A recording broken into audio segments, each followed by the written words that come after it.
You're all terminated, effective immediately. The words cut through the conference room like a blade through silk. Sharp. Final. Irreversible. Naomi Cross stood at the head of the mahogany table, her cream blazer wrinkled from 3 hours on a plane, her first-class ticket still folded in her right hand like evidence at a crime scene. The ticket that had started everything.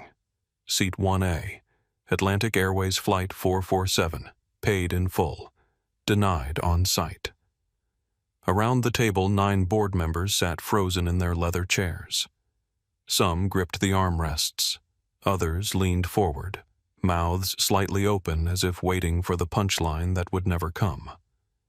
The afternoon sun slanted through floor-to-ceiling windows on the 57th floor of the Apex Holdings building in Manhattan, casting long shadows that made the room feel smaller than it was. In the doorway stood 3 people who'd been summoned without warning. Captain James Thornhill, 54, his uniform still crisp from this morning's flight. Jennifer Walsh, 34, senior flight attendant, her blonde ponytail pulled so tight it looked painful. Tyler Bradford, 45, ground crew manager, his Atlantic Airways badge still clipped to his belt. All 3 stared at Naomi like she'd materialized from nowhere, which, from their perspective, she had. 4 hours ago, she'd been the black woman they'd escorted off Flight 447. The woman they'd told didn't fit in first class. The woman whose credit card they'd examined like it might be stolen. The woman they'd removed in front of a cabin full of witnesses while David Whitmore, 62, silver-haired and smug, settled into her seat with a glass of champagne. Now she stood in their boardroom. Now she held their careers in her hands. Jennifer's face had gone from its usual peachy glow to the color of old paper. Captain Thornhill's jaw worked silently, trying to form words that wouldn't come. Tyler Bradford just stared at the floor as if hoping it might open up and swallow him. In the corner of the room, David Whitmore himself sat in a guest chair, called in as a valued customer to provide his perspective on the incident. His expensive suit suddenly looked too tight. His Rolex caught the light as his hand trembled slightly on the armrest. The realization was dawning on his face like a slow sunrise. The woman he'd dismissed, the woman whose seat he'd taken, the woman he'd watched being removed while he sipped Dom Perignon wasn't just any passenger. She owned part of this company. Bernard Ashford, the CEO of Apex Holdings, cleared his throat. "Ms. Cross, perhaps we should discuss this privately before making any hasty decisions." Naomi's eyes shifted to him. She didn't raise her voice. She didn't need to. "Authority has its own frequency, Mr. Ashford. In exactly 3 hours, the world will know what happened on Flight 447. Every news outlet, every social media platform, every single person who's ever been told they don't fit somewhere they paid to be. But let me take you back to where this started." She paused, letting the silence stretch like a wire about to snap. 4 hours ago, Gate B-17, Hartsfield-Jackson, Atlanta International Airport. When your crew decided my money wasn't green enough for Seat 1A, 4 hours earlier, 6:47 a.m. Atlanta. The morning rush at the world's busiest airport moved like a river around Naomi Cross as she walked toward Gate B-17. Coffee shops pumped out the smell of espresso and burnt sugar. Travelers in business suits speed-walked past families dragging rolling suitcases. Departure boards clicked and refreshed, announcing delays and gate changes in a rhythm that felt almost musical. Naomi had made this walk 100 times. Atlanta to New York, LaGuardia, Tuesday morning. She usually took the 7:15 a.m. flight because it got her into the city by 9:30, perfect timing for a 10 o'clock meeting. Today's meeting was with investors interested in Cross Technology's new cloud security platform. She'd spent the weekend preparing her pitch deck, running the numbers, anticipating questions. She wore dark jeans, a white blouse, and a comfortable navy blazer. No designer labels.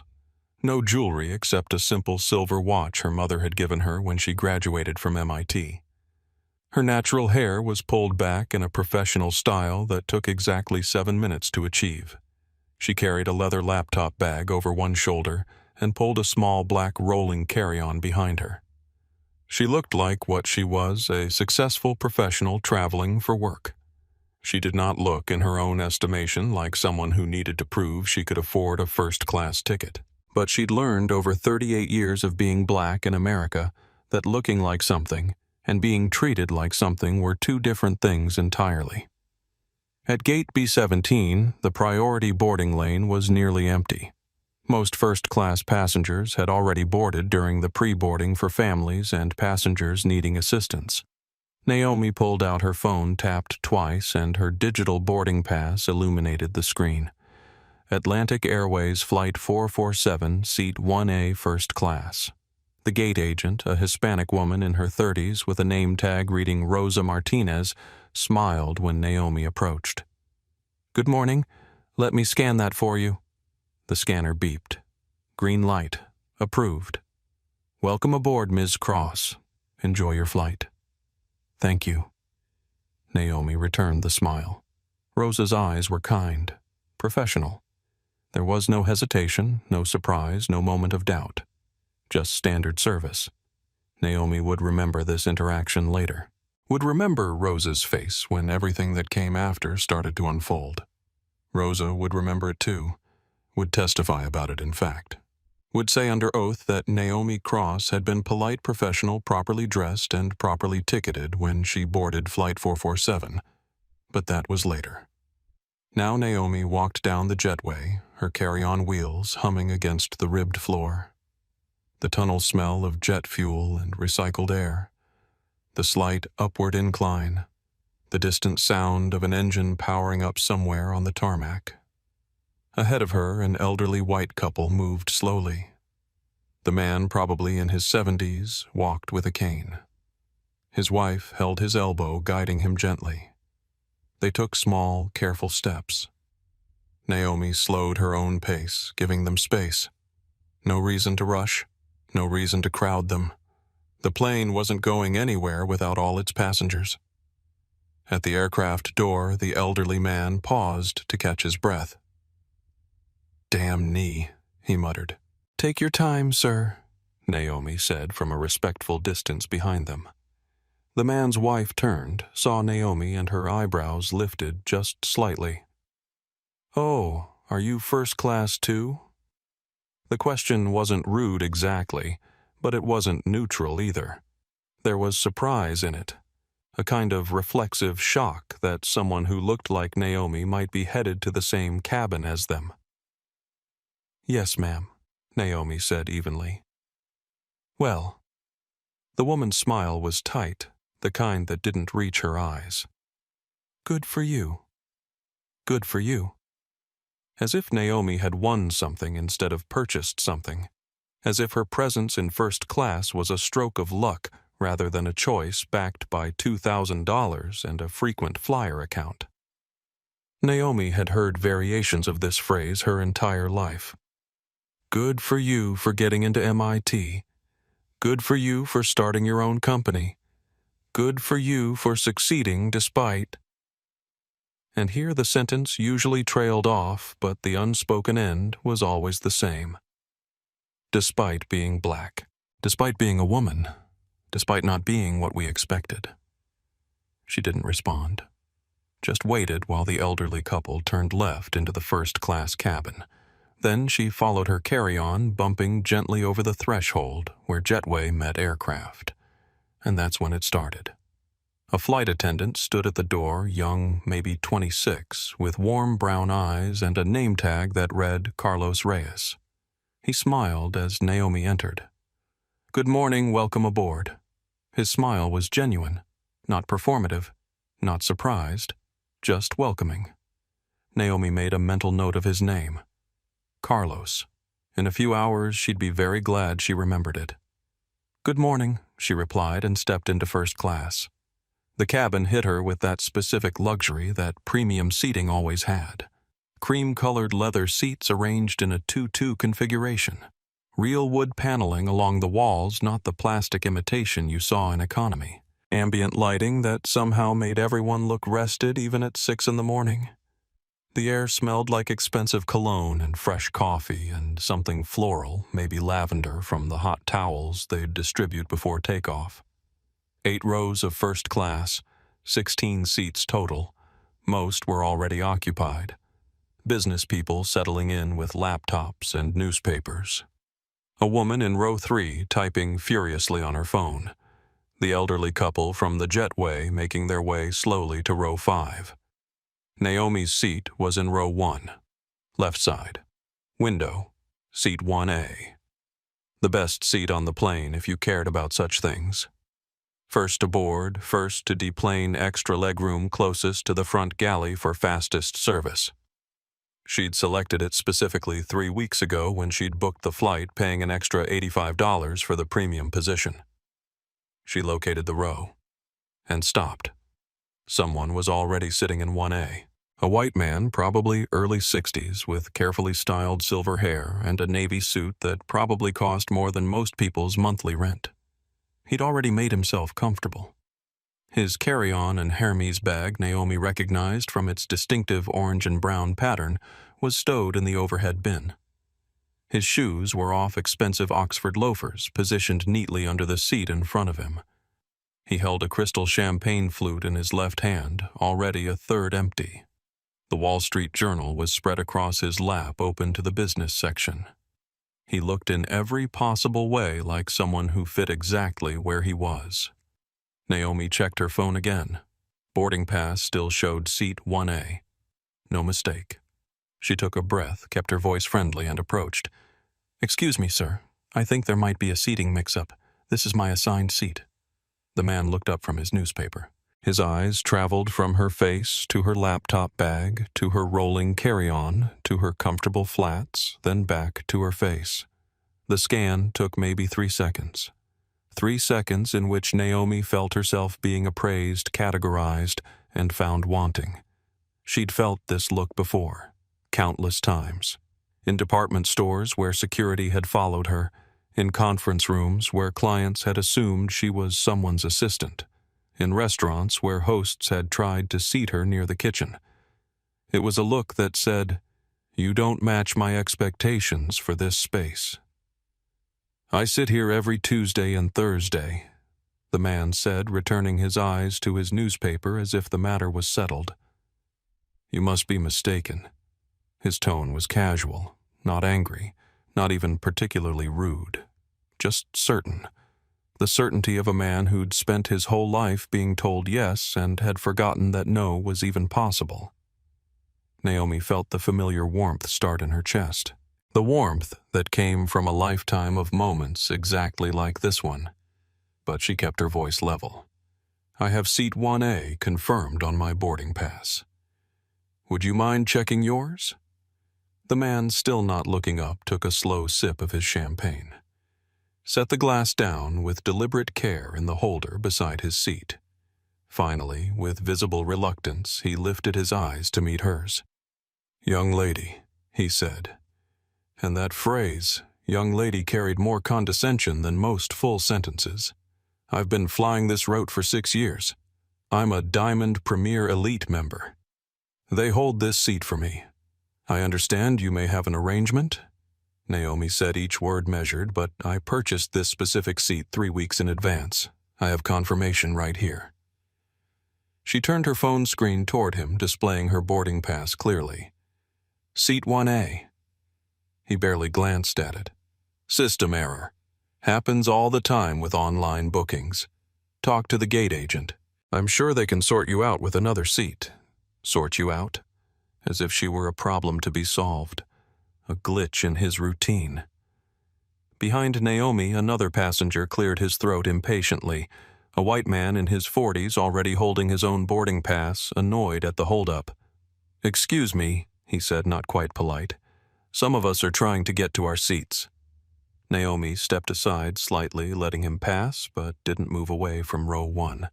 She looked back at the silver-haired man who had returned his attention to the Wall Street Journal as if she'd already left.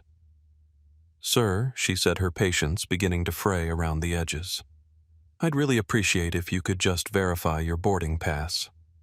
I'm certain there's been a mistake, but I'd like to resolve it before takeoff."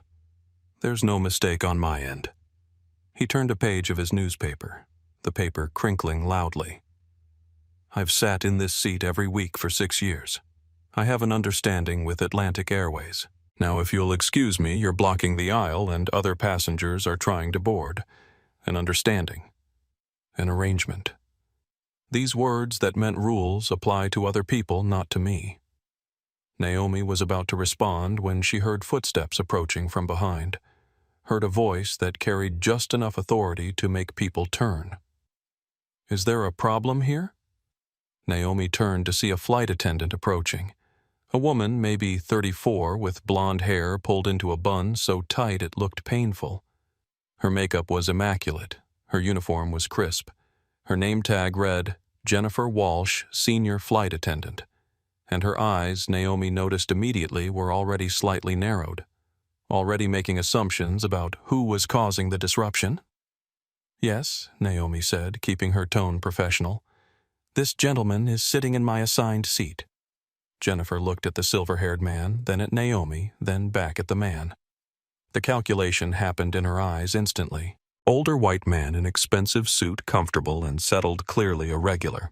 Younger black woman in casual business attire, standing in aisle with a carry-on, clearly not a familiar face. Decision made. Mr. Whitmore is one of our most valued Diamond Premier Elite members, Jennifer said, as if this explained everything. As if elite status was a trump card that beat confirmed seat assignments. I'm sure we can find you another excellent seat. So, the man had a name. David Whitmore. Naomi filed it away. I don't want another seat, Naomi said, her voice still level but now with an edge of steel. I want the seat I paid for. 1A. Jennifer's professional smile tightened. Ma'am, please don't make this difficult. There it was, that word. Difficult. The word they always used when someone had the audacity to expect what they'd paid for. Difficult, as if asking for basic fairness was an act of aggression. I'm not making anything difficult, Naomi replied. I'm standing here with a confirmed boarding pass for seat 1A asking why someone else is sitting in it. That seems like a reasonable question. Let me see your boarding pass. Naomi handed over her phone. Jennifer took it, looked at the screen. Really looked this time. Naomi watched the micro-expressions flicker across Jennifer's face. Saw the moment when Jennifer registered that the boarding pass was legitimate. Seat 1A, confirmed. Paid in full. For just a second, something that might have been doubt crossed Jennifer's features. But then she glanced at David Whitmore sipping his champagne utterly relaxed. A known quantity, a regular customer, someone who made her job easier by always being pleasant and tipping well and never causing problems. And she looked at Naomi. An unknown, a potential complaint, a disruption to the smooth operation of her cabin. Jennifer's face hardened. Decision reinforced. There seems to be a system error, she said, echoing David's earlier words. These things happen with online bookings. Mr. Whitmore has been a loyal customer for years, and we have an arrangement for his preferred seating. I can offer you seat 3C, also a window seat, and we'll credit your account 15,000 bonus miles for the inconvenience. Inconvenience. The word felt like a slap. This wasn't an inconvenience. This was theft. Polite, smiling theft, but theft nonetheless. That's not an inconvenience, Naomi said quietly. That's you taking what I paid for and giving it to someone else. I selected 1A specifically. I paid $2,184 for this ticket for this seat. I'm not interested in compensation for giving up what already belongs to me. Around them, other passengers were starting to notice, starting to watch, starting to pull out phones. David Whitmore set down his newspaper with a sigh of theatrical patience. He looked at Naomi the way someone might look at a child throwing a tantrum in a grocery store. Pitying, exhausted, slightly amused. Look, he said, clearly there's been some kind of error with your booking. But I've had this arrangement with Atlantic Airways for years. I think we all know how this should be resolved. You take another seat, they give you some miles, everyone's happy. Why make this into something it doesn't need to be? Something it doesn't need to be. Translation. Why make this about what it's actually about? What this needs to be, Naomi said, looking directly at him, is that I sit in the seat I paid for. That's all. That's the entirety of what this needs to be. A woman in row 2, white, early 40s, with auburn hair and intelligent eyes, looked up from her laptop. She'd been watching. She spoke up, her voice carrying clearly through the cabin. Excuse me, but she's showing you a legitimate boarding pass. Shouldn't you be asking to see his boarding pass too? Jennifer turned sharply toward the woman. Ma'am, this doesn't concern you. It concerns all of us, the woman replied. We're all watching this happen. And what I'm seeing is that you're taking her word that she has the wrong seat without checking if he has the right one. The woman was right. Jennifer hadn't asked David for any documentation, hadn't asked him to prove his claim, had simply believed him because... Why? Because he was David Whitmore, Diamond Premier Elite, because his suit was expensive, because his skin was white. Jennifer's face flushed. Ma'am, I've offered a very generous solution. If you continue to be difficult about this, I'll have to ask the captain to address the situation. Difficult. That word again. The universal code for your not accepting our unfairness quietly enough. I would appreciate speaking with the captain, Naomi said, because I'd like someone to explain to me clearly why Mr. Whitmore's claim to this seat is being taken at face value, while mine, despite documentation, is being dismissed. David stood up abruptly, all pretense of patience evaporating. This is ridiculous. I sit here every week. Every single week. I'm not giving up my seat to some random passenger who clearly doesn't understand how premium cabin service works. Some random passenger. The phrase hung in the air like smoke. Random, Naomi repeated softly. Is that what I am? Not a confirmed ticket holder, not a paying customer, just random. You know what I mean? David said, but his face suggested he was starting to realize how his words sounded. Do I? Naomi asked. Please, explain what you mean. I'd love to hear it. Silence. David's mouth opened. Closed. Whatever word had been on his tongue, he'd swallowed it. But everyone in the cabin knew what that word might have been. What category he'd almost named out loud. Jennifer stepped between them, physically inserting herself into the space. Both of you, please. Let's all take a breath. Ma'am, she looked at Naomi. I'm asking you one final time. Will you accept alternative seating? No. Then I'll need to call the captain. Please do. Jennifer pulled out her phone, spoke into what looked like a communication app. Her voice was low, but Naomi caught the words. Captain Thornhill, we have a situation in first class. Passenger refusing to comply with crew instructions. Passenger refusing to comply. That's what Naomi had become in Jennifer's narrative. Not a passenger with a legitimate complaint. Not a customer being treated unfairly. A problem. A refusal. A disruption. More passengers were boarding now, squeezing past the confrontation in the aisle. Some looked annoyed at the delay. Some looked uncomfortable, like they sensed something wrong but didn't want to get involved. Some, Naomi noticed, had their phones out. Recording. A young couple, white, probably in their late 20s, wedding rings still shiny and new. The husband had his phone angled toward the scene. The wife whispered something to him. He nodded and tapped his screen. The little red light in the corner indicated he'd started recording video. An older black man in row 4, maybe 65, lowered the magazine he'd been reading.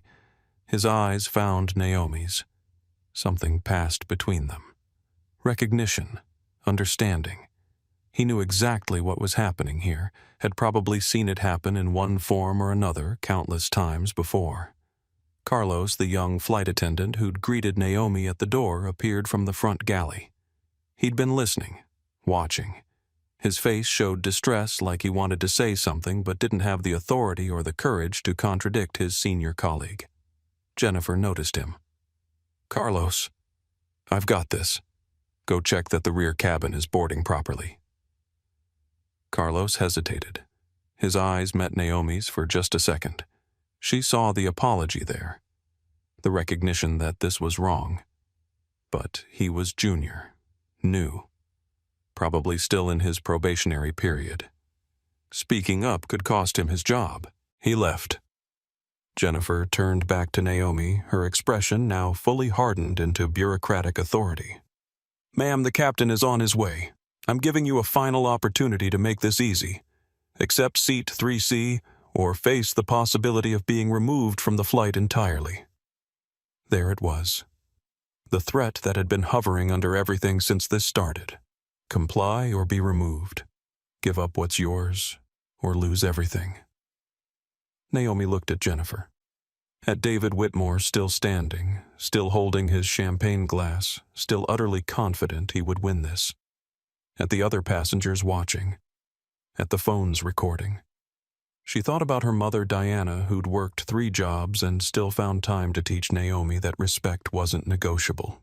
Who'd told her over and over, don't let them make you small. Don't let them convince you that your worth is up for debate. She thought about every black girl who'd be on a plane someday, who'd pay for a seat, and wonder if she'd have to fight for it. She thought about the fact that it was November 17th, 2025, and apparently some battles from 1955 still needed fighting. "I'll wait for the captain," Naomi said. Jennifer's expression tightened. She spoke into her phone again. "Captain Thornhill, please come to the first-class cabin immediately." Then into her communication app, quieter, but not quiet enough. "And let's have security on standby." The cockpit door opened with a pressurized hiss. Captain James Thornhill emerged, and his presence immediately changed the atmosphere in the cabin.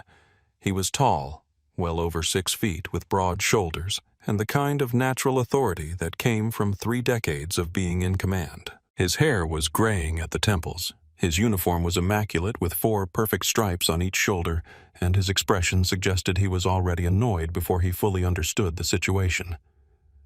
He scanned the first-class cabin in seconds. Saw Naomi standing in the aisle, laptop bag over her shoulder, carry-on beside her. Saw David Whitmore seated in 1A, champagne in hand, newspaper folded in his lap. Saw Jennifer with her arms crossed, her body language screaming vindication at having called for backup. Saw the phones, multiple phones, pointed at the scene, and made his assessment. "What's the problem here?" His voice was deep, used to being obeyed, used to ending conflicts simply by arriving. Jennifer jumped in immediately, speaking fast, establishing her narrative first. "Captain, this passenger is refusing to follow crew instructions. She's claiming that seat 1A is hers, but Mr. Whitmore, as you know, has an arrangement for that seat. I've offered alternative seating and compensation. She's refused both and is now delaying departure." Naomi opened her mouth to defend herself, but Captain Thornhill held up one hand. "Stop. Ma'am, I'm going to need you to lower your voice." "My voice is at normal volume," Naomi said. "I haven't raised it once." "Ma'am." His tone got harder, flatter. "I'm the captain of this aircraft. When my crew tells me there's a disruptive passenger, I trust their judgment. Now, are you going to cooperate, or do we have a problem?" The bias was so casual, so automatic, that it almost took Naomi's breath away. He hadn't asked what happened, hadn't asked to see her boarding pass, hadn't asked David to verify his claim to the seat. He'd simply walked out, looked at the scene, decided who was the problem based on who looked like they fit and who looked like they didn't, and made his ruling. 30 seconds. That's all it had taken for Captain James Thornhill to decide that Naomi Cross was the issue. "Captain," Naomi said, forcing her voice to stay measured, "I'd like to show you my boarding pass. That won't be necessary. Jennifer has already reviewed the situation. Jennifer has not checked Mr. Whitmore's boarding pass. She's taken his claim at face value while questioning mine despite documentation. Captain Thornhill's expression didn't change. Mr. Whitmore is a Diamond Premier Elite member and a valued regular on this route. I've known him for years. If he says this is his seat, I believe him. The woman from row 2, the one with auburn hair who'd spoken up earlier, stood up. "Excuse me, Captain, but I've been watching this entire interaction from the beginning. This woman has been completely polite. She has a legitimate boarding pass for 1A. She showed it to your flight attendant. All she's asking for is the seat she paid for. This isn't right." Captain Thornhill turned to her. His face was still set in its professional mask, but Naomi saw something shift in his eyes when he looked at the woman. She was white, well-dressed, clearly educated, professional, harder to dismiss. "Ma'am, I appreciate your input, but this is a crew matter. I'm going to have to ask you to sit down." "This is a fairness matter," the woman said. "And as a passenger on this flight, I have a right to voice concern when I see another passenger being treated unjustly." Ma'am, Captain Thornhill's voice took on a warning tone. "If you continue to interfere, you'll be considered disruptive as well." The threat landed. The woman hesitated. Naomi saw the calculation happen in her eyes, the same calculation every person makes in moments like this. Is this my hill to die on? Will speaking up help, or will it just get me removed too? She sat down, but she kept her phone out, still recording. The older black man in row 4 cleared his throat. "Excuse me, Captain. My name is Kenneth Wright. I'm a retired attorney, and I've witnessed everything that's happened here. What's taking place is discrimination. Clear and documented discrimination. I will be willing to testify to what I've seen." Captain Thornhill looked at Kenneth. Another witness. Another complication. His shoulders tensed. "Sir, please sit down, or you'll be asked to deplane as well." Kenneth met Naomi's eyes, held her gaze. 30 years of civil rights law in that look. 30 years of fighting these exact battles. He sat down slowly, but before he did, he said clearly, loudly enough for the entire cabin to hear, "My name is Kenneth Wright. I am a witness. I have seen everything." Captain Thornhill turned back to Naomi. His patience, which had been thin to start with, was now completely gone. "Ma'am, final opportunity. Accept the alternative seating that's been offered, or we will be forced to call security to remove you from this aircraft." Naomi looked at seat 1A. Her seat. The seat she'd selected 3 weeks ago. The seat she'd paid an extra $85 to reserve. The seat where David Whitmore now sat. His champagne refilled his face, showing the smug certainty of a man who'd always won these battles because the system was built to let him win. She thought about compliance, about taking 3C and swallowing the injustice and getting to her meeting in New York and moving on with her day, about choosing peace over principle. She thought about her mother's voice. Never let them make you smaller than you are. Never let them convince you that your worth is up for debate. She thought about every video she'd seen of black people being dragged off planes, thrown to the ground, humiliated in front of crowds, all for the crime of expecting equal treatment. She thought about the phones recording right now, about how this moment would be documented, about how she needed to be very, very careful because she knew that if she showed any anger, any volume, any emotion at all, the narrative would shift. She'd become the aggressive one, the threatening one, the one who needed to be subdued. So she kept her voice perfectly level, perfectly calm. "Captain, I have a confirmed reservation for seat 1A. I have documentation. All I'm asking is that you verify both boarding passes before deciding who stays and who goes. That's not an unreasonable request. That's basic fairness. This isn't about fairness. This is about flight operations and following crew instructions. Then show me the instruction that says elite members can take confirmed seats from other passengers." Captain Thornhill's face reddened. "Ma'am, you're being deliberately difficult. I'm being deliberately persistent in asking for what I paid for. If you see those as the same thing, that's the problem." The captain pulled out his radio. "Jennifer, call security to gate B-17. Jennifer already had her phone out. She spoke into it, her voice carrying through the now silent cabin security needed at gate B-17. Passenger removal. Female black, approximately 35 to 40.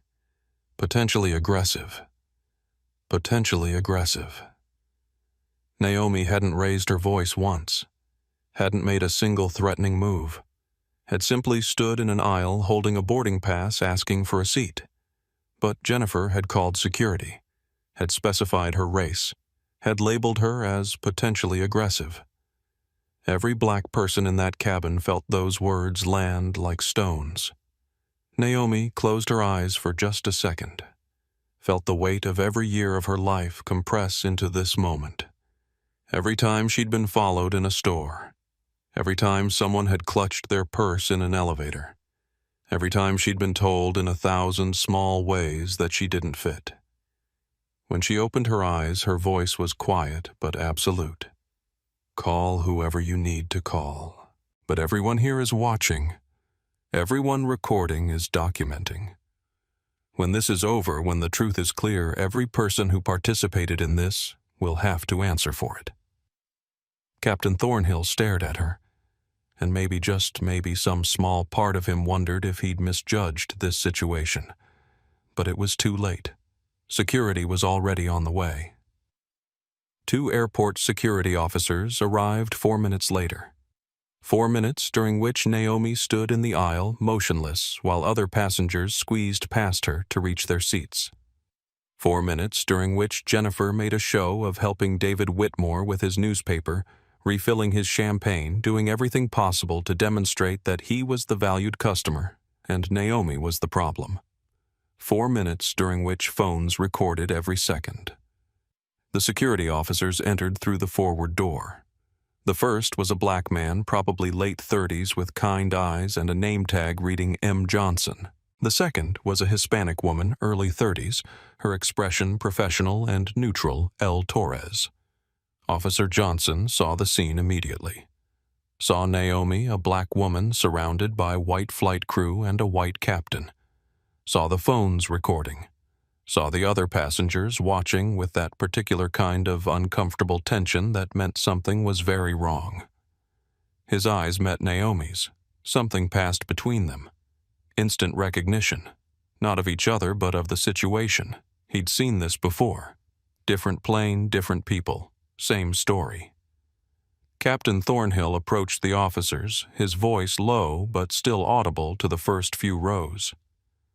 "We need this passenger removed. She's refused to comply with crew instructions and is delaying departure for 143 passengers." Officer Johnson looked at Naomi. Not at the captain. At her. "Ma'am, can you tell me what's happening here?" First person to ask her. First person to want her side.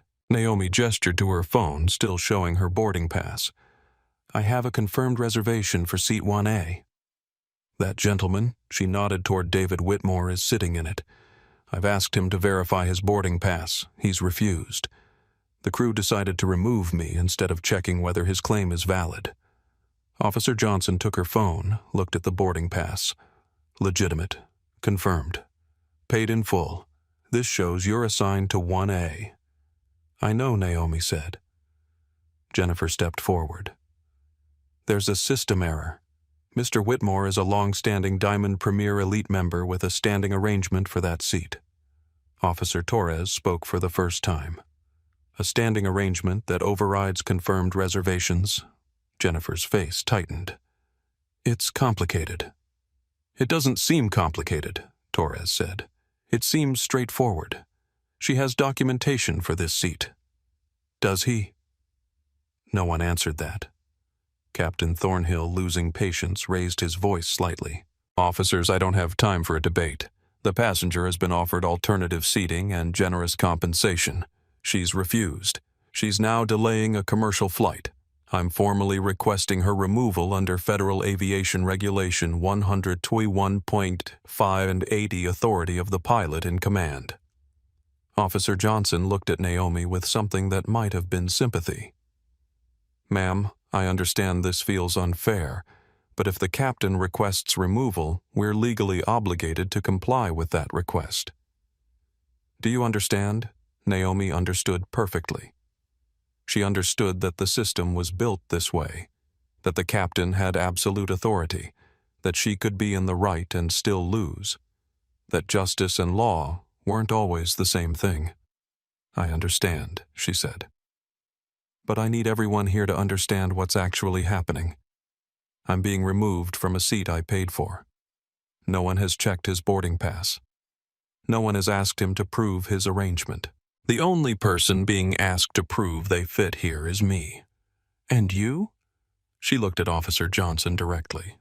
You know why. Officer Johnson's expression tightened. He did know why. He was a black man in uniform. He'd lived it too, but he had a job to do. Kenneth Wright, the retired attorney in row 4, stood up again. His voice was firm, authoritative, the voice of someone who'd argued in front of judges. Officers, this is discrimination. I'm a witness. I've seen everything. This woman has been polite, has provided documentation, and is being removed for no reason other than the color of her skin. I will testify to that under oath. Captain Thornhill whirled on him. Sir, sit down now, or you will be removed as well. Kenneth looked at Naomi, made a calculation, sat down slowly, but not before saying loud and clear, My name is Kenneth Wright. I'm retired but still a licensed attorney in Georgia. I'm a witness. Everyone should note that. The woman from row 2, the one with auburn hair, spoke up. I'm Sandra Price. I'm recording everything on my phone. I'm also a witness. The young couple from row 3, the ones live streaming, spoke almost in unison.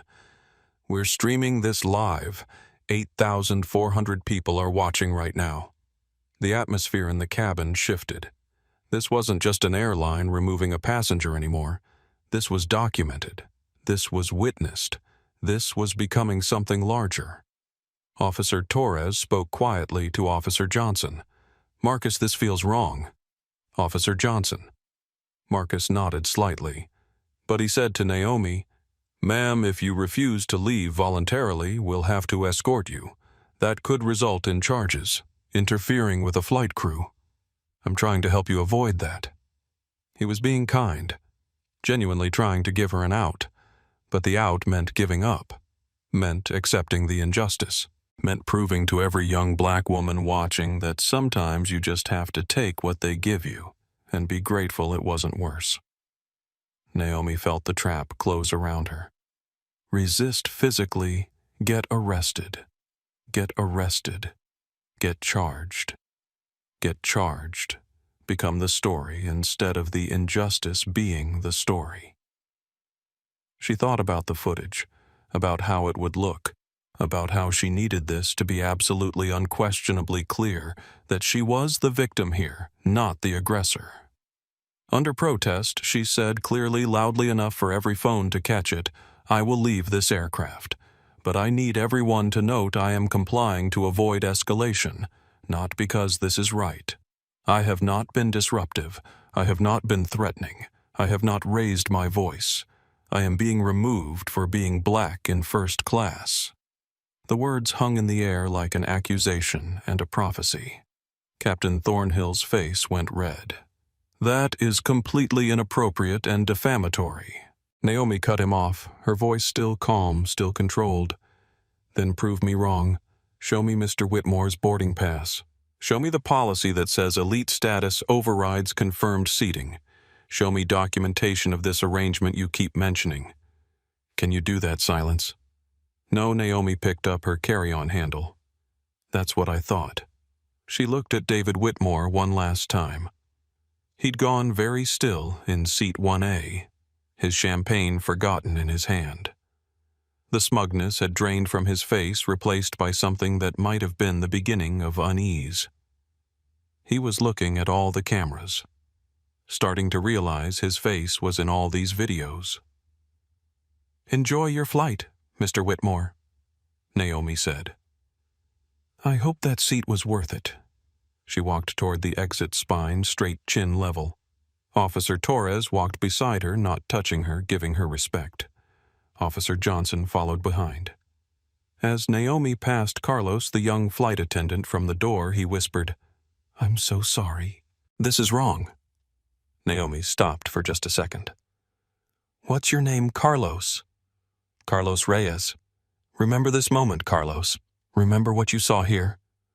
"I will," he said. And she believed him. Naomi walked off Flight 447, walked back up the jetway, walked away from the seat she'd paid for the meeting she'd prepared for the simple expectation of being treated like a human being. Behind her, she could hear the cabin erupting into conversation, could hear passengers arguing, could hear someone saying, "That was wrong. That was so wrong." But ahead of her was something else. Ahead of her was a phone call to her attorney, and a plan that would make everyone on that plane regret this day for the rest of their careers. Naomi sat in the gate seating area, her laptop bag beside her, her carry-on at her feet. Through the window, she could see Flight 447 being prepared for departure. Ground crew loading baggage, fuel truck pulling away, jetway about to detach. It was 7:54 a.m. She'd been removed from the plane at 7:47, 7 minutes. That's how long it had taken for her Tuesday morning to derail completely. She pulled out her phone. Notifications were already flooding in. The live stream from row 3 had gained viewers, 47,000 and climbing. The TikTok video from Sandra in row 2 was already over 80,000 views in less than 10 minutes. Twitter was starting to buzz with a hashtag someone had created, hashtag Flight 447. But Naomi wasn't looking at social media yet. She was opening her contacts, finding Hannah Frost, her general counsel at Cross Technologies. The call connected on the second ring. Naomi Hannah's voice was alert despite the early hour. "I thought you were on a plane." "I was." "They removed me." Silence on the other end. Then carefully, "Why?" "Because a white passenger wanted my seat and they decided he deserved it more." "Please tell me you're joking." "I'm not." "And Hannah, it's all on video, multiple angles. It's already going viral." She could hear Hannah moving, probably sitting up in bed, probably already reaching for her own laptop. "Tell me everything, every detail." Naomi walked her through it. The initial confrontation with David Whitmore, Jennifer Walsh's immediate bias, Captain Thornhill's automatic assumption that Naomi was the problem, the security call, the removal. When she finished, Hannah was quiet for a moment. Then, "Naomi, this is bad. For them, I mean. This is very, very bad for Atlantic Airways." "I know. Do you want to sue? Because we can sue. We can sue them into next year. I want to do more than sue. I want to change things so this never happens to anyone else." How? Naomi thought about it. Thought about her mother Diana, who'd worked 3 jobs to put her through school. Diana, who'd never flown first class in her life, but had taught Naomi that respect wasn't about where you sat. It was about refusing to accept being treated as less than human. She thought about being 9 years old at the community pool, feeling eyes on her the entire time. About being 14, being followed through a department store by security. About being 17, having to retake a test to prove she hadn't cheated. About being 22 at MIT, walking into the computer science building and being asked if she was looking for someone. About building Cross Technologies from $50,000 in savings into a company valued at $2.3 billion. About creating jobs for 400 people. About proving every single person wrong who'd ever told her she didn't fit. And still, at 38 years old, still having to fight for a seat on an airplane. "Hannah," she said, "pull Atlantic Airways' corporate structure. Find out who owns them. Find every shareholder, every board member, every executive. I want to know who's responsible for this culture. You're thinking about going after the whole company. I'm thinking about accountability. They didn't just kick me off a flight. They've been doing this. There's a pattern. I can feel it. And we're going to expose it." Hannah was silent for a moment. Then, Okay, give me an hour. I'll pull everything I can find. One more thing. Find discrimination complaints filed against them. I want to see if this has happened before. Naomi. Those are usually sealed. Then find a way to unseal them. I'm not just fighting for me anymore. I'm fighting for everyone who's been told they don't fit. After she hung up with Hannah, Naomi called her VP of Communications, Elena Rodriguez. Elena answered immediately. Boss, I just saw the video. Are you okay? I'm fine. But Atlantic Airways won't be. I need you to monitor social media. Track every mention, every video, every comment. Document everything. But don't issue any statements yet. Let it build organically. It's already building. The hashtag's at number 7 trending. And Naomi. Some of the comments are brutal. People are calling for boycotts, calling for firings. The airline's social media is being flooded. Good. Let them panic. I want them to feel the heat before I make my move. Rosa Martinez. The gate agent who'd scanned Naomi's boarding pass approached hesitantly. Miss Cross, I'm so sorry about what happened. Your boarding pass was valid. I scanned it myself. What they did was wrong. Naomi looked up at her. Rosa, in your experience working this gate, have you seen this happen before? Rosa hesitated, looked around, lowered her voice. Yes. Not often, but yes. Usually it's elite members claiming seats that aren't theirs. Crew usually sides with the elite passenger. I've seen it happen more to passengers who aren't white. Would you be willing to document that officially? Rosa's eyes widened. I could lose my job, or you could help fix a broken system. Your choice. But I promise you if you help me, I'll protect you. Rosa thought about it. Let me think about it. But Ms. Cross, I hope you sue them. I hope you win. Kenneth Wright, the retired attorney from row 4, found Naomi 10 minutes later.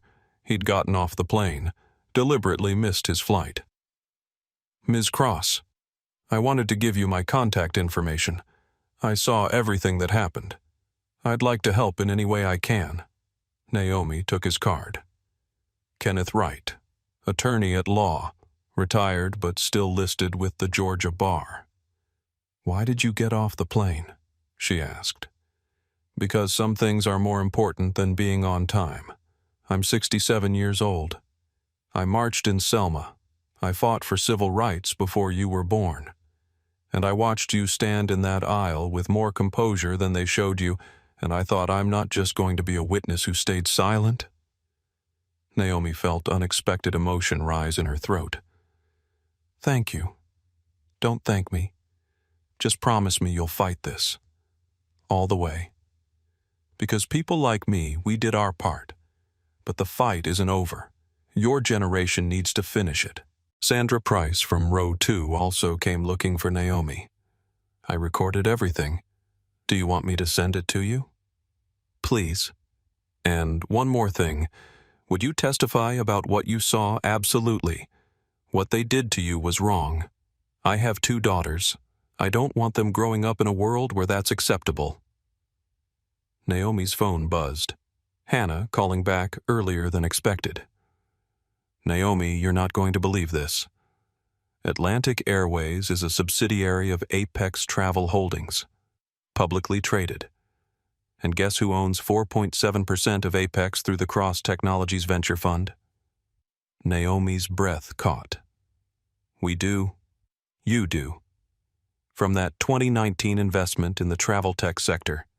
You probably forgot about it because it was part of a diversified portfolio, but it's there, which means you have shareholder rights. Naomi's mind began racing. Shareholder rights. That meant access to internal documents. That meant ability to call for investigations. That meant leverage. Hannah, what are my options? Oh, Naomi, your options are extensive and about to become their nightmare. By 8:30 a.m., Sandra's TikTok video had crossed 1 million views. By 9:00 a.m., The live stream from row 3 had been reshared 14,000 times. By 9:30 a.m., hashtag Flight 447 was trending number 3 nationally, and hashtag Atlantic Airways was number 7. Naomi sat in an airport coffee shop laptop open, watching the internet catch fire. The videos were everywhere, different angles of the same scene. Naomi standing calmly in the aisle. Jennifer Walsh calling security and specifying black female potentially aggressive. Captain Thornhill never asking to see David Whitmore's boarding pass. The moment Kenneth Wright stood up to declare himself a witness. Sandra filming openly, the young couple live streaming to thousands. The comments were brutal. This is 2025 and we're still seeing this. That captain needs to be fired immediately. Everyone defending the airline, would you give up your seat? The way she kept her composure while they humiliated her. That's strength. Why didn't she just take another seat? This comment was downvoted into oblivion. They kicked her off her seat. The injustice is insane. News outlets were picking it up. CNN had pushed a notification: Black Tech CEO removed from first-class flight. Video goes viral. The Root had posted a thread: they kicked her off her own seat. Then found out who she was. Forbes was already running the angle. Naomi Cross, CEO of $2.3 billion Cross Technologies, forcibly removed from Atlantic Airways flight. Atlantic Airways' social media accounts were being destroyed. Every post, every tweet, every Instagram photo was flooded with comments. What about hashtag Flight 447? When are you going to address removing a passenger from her paid seat? I'm canceling my account and switching airlines. This is discrimination. Plain and simple. The airline's PR team scrambled to respond. At 10:15 a.m., they posted an official statement. Atlantic Airways is aware of an incident involving Flight 447 from Atlanta to New York this morning. We are conducting a thorough investigation into the matter. Atlantic Airways does not tolerate discrimination of any kind. We are reviewing all policies and procedures related to this event. We will provide updates as our investigation progresses. The statement was immediately ratioed. The top reply with 48,000 likes. Conducting an investigation. We can all watch the video. We saw what happened. This isn't complicated. Naomi received an email at 10:22 a.m. from Bernard Ashford, CEO of Atlantic Airways' parent company, Apex Holdings. Subject: Flight 447, Incident Ms. Cross. I have just become aware of the situation that occurred on Flight 447 this morning. I want to personally apologize for your experience and invite you to discuss this matter directly with me. This does not reflect the values of Atlantic Airways or Apex Holdings. Please call my office at your earliest convenience so we can address this situation appropriately. Sincerely, Bernard Ashford, CEO, Apex Holdings. Naomi forwarded it to Hannah with a single line. He's trying to contain this privately. Don't respond yet. Let him sweat, Elena called. Boss interview requests are pouring in. CNN, MSNBC, CBS, ABC, The New York Times, Washington Post. Everyone wants to talk to you. What do you want me to tell them? Tell them I'll make a statement soon. But not yet. I want Atlantic to make the first move. You're playing this perfectly. Every hour of silence from you makes them more nervous. That's the idea. The numbers kept climbing. By 11:00 a.m., the combined videos had 8 million views. The hashtag was trending #1 worldwide. Flight 447 had become a movement. Naomi arrived at Cross Technologies headquarters at 11:30 a.m. The building was a sleek glass structure in downtown Atlanta, 12 stories of innovation that she'd built from nothing. Her employees knew something had happened. Word had spread. As she walked through the lobby, people nodded with respect tinged with concern. In the main conference room on the 8th floor, her core team was already assembled. Hannah Frost, 44, white woman, Princeton law graduate who'd left a comfortable partnership at a major firm to be Cross Technology's general counsel. Fierce, brilliant, loyal.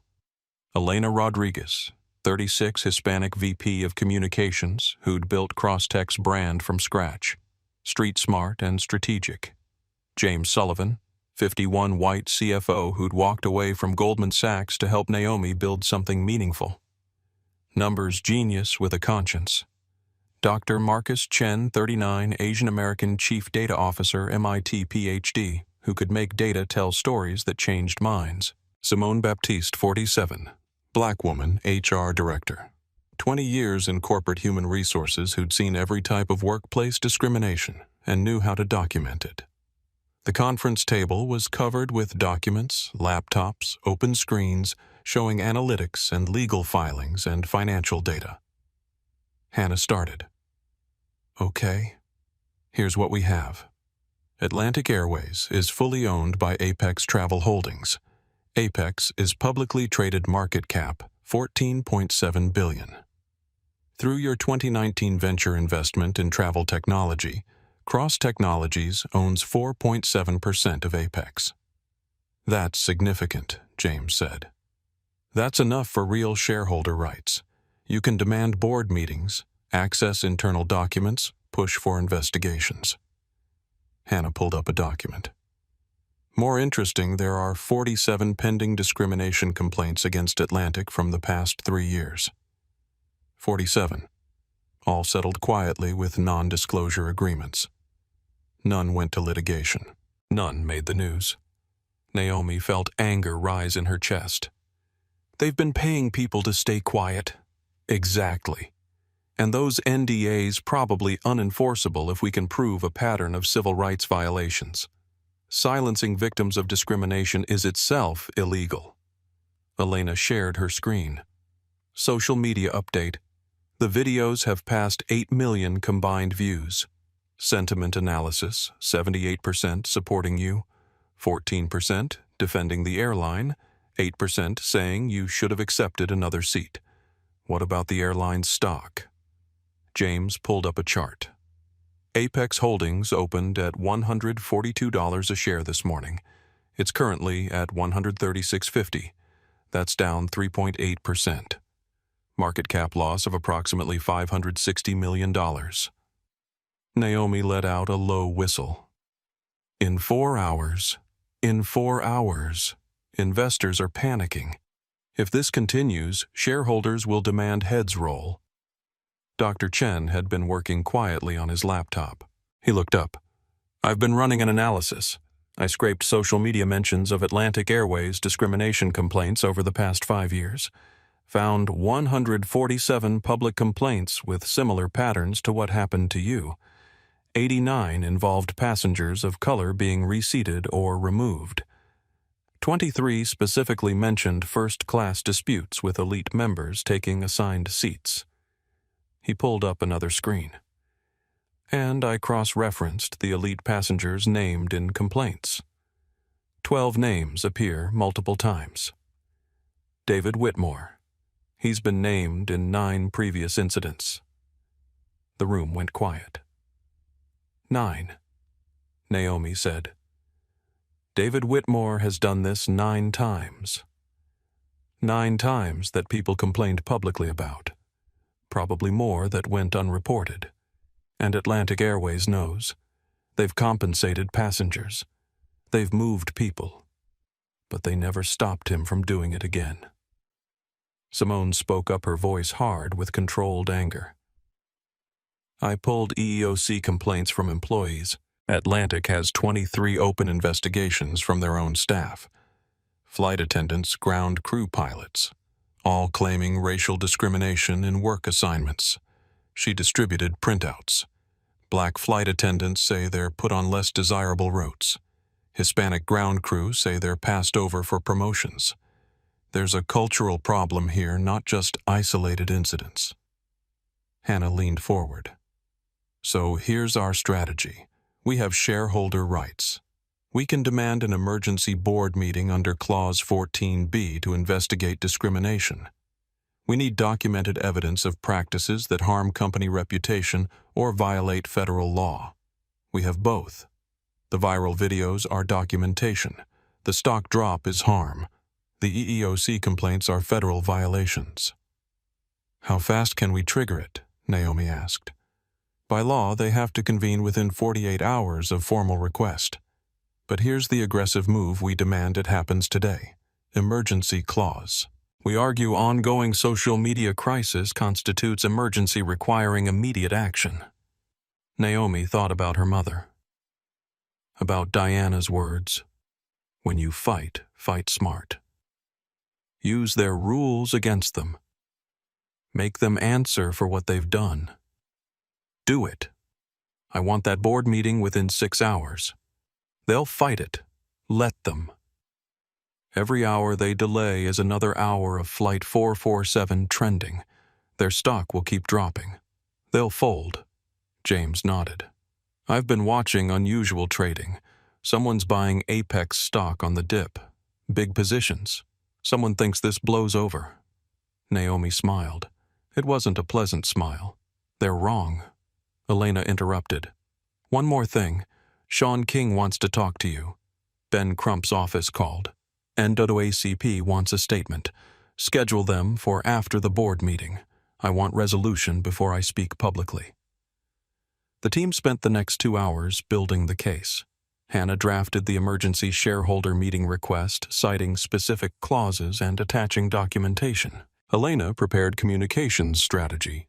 James ran financial projections showing how much more damage the stock could sustain. Dr. Chen compiled his data analysis into a presentation showing clear patterns of discrimination. Simone documented the EEOC complaints with careful legal precision. At 1:37 p.m., Hannah sent the formal request to Apex Holdings Board of Directors. Subject line Emergency Shareholder Meeting Request under Clause 14B. The response came faster than expected. At 2:14 p.m., Hannah's phone rang. She put it on speaker. Ms. Frost, this is Gerald Matthews, General Counsel for Apex Holdings. We've received your emergency meeting request. This is highly irregular. It's also completely legal under your corporate bylaws, Hannah said. 4.7% ownership gives my client the right to call for emergency investigation into practices harming company reputation. Have you seen your stock price in the last hour? Silence on the other end, Mr. Matthews. You can agree to the meeting, or we can file this formally with the SEC and watch your stock drop another 5% while you argue procedure. Your choice. More silence. Then, what time? 4 p.m. Your headquarters, conference room, board attendance mandatory. That's less than 2 hours. Then I suggest you start making calls. We'll be there. Hannah hung up, looked at Naomi. You sure you want to do this in person? We could do it virtually. Naomi stood up.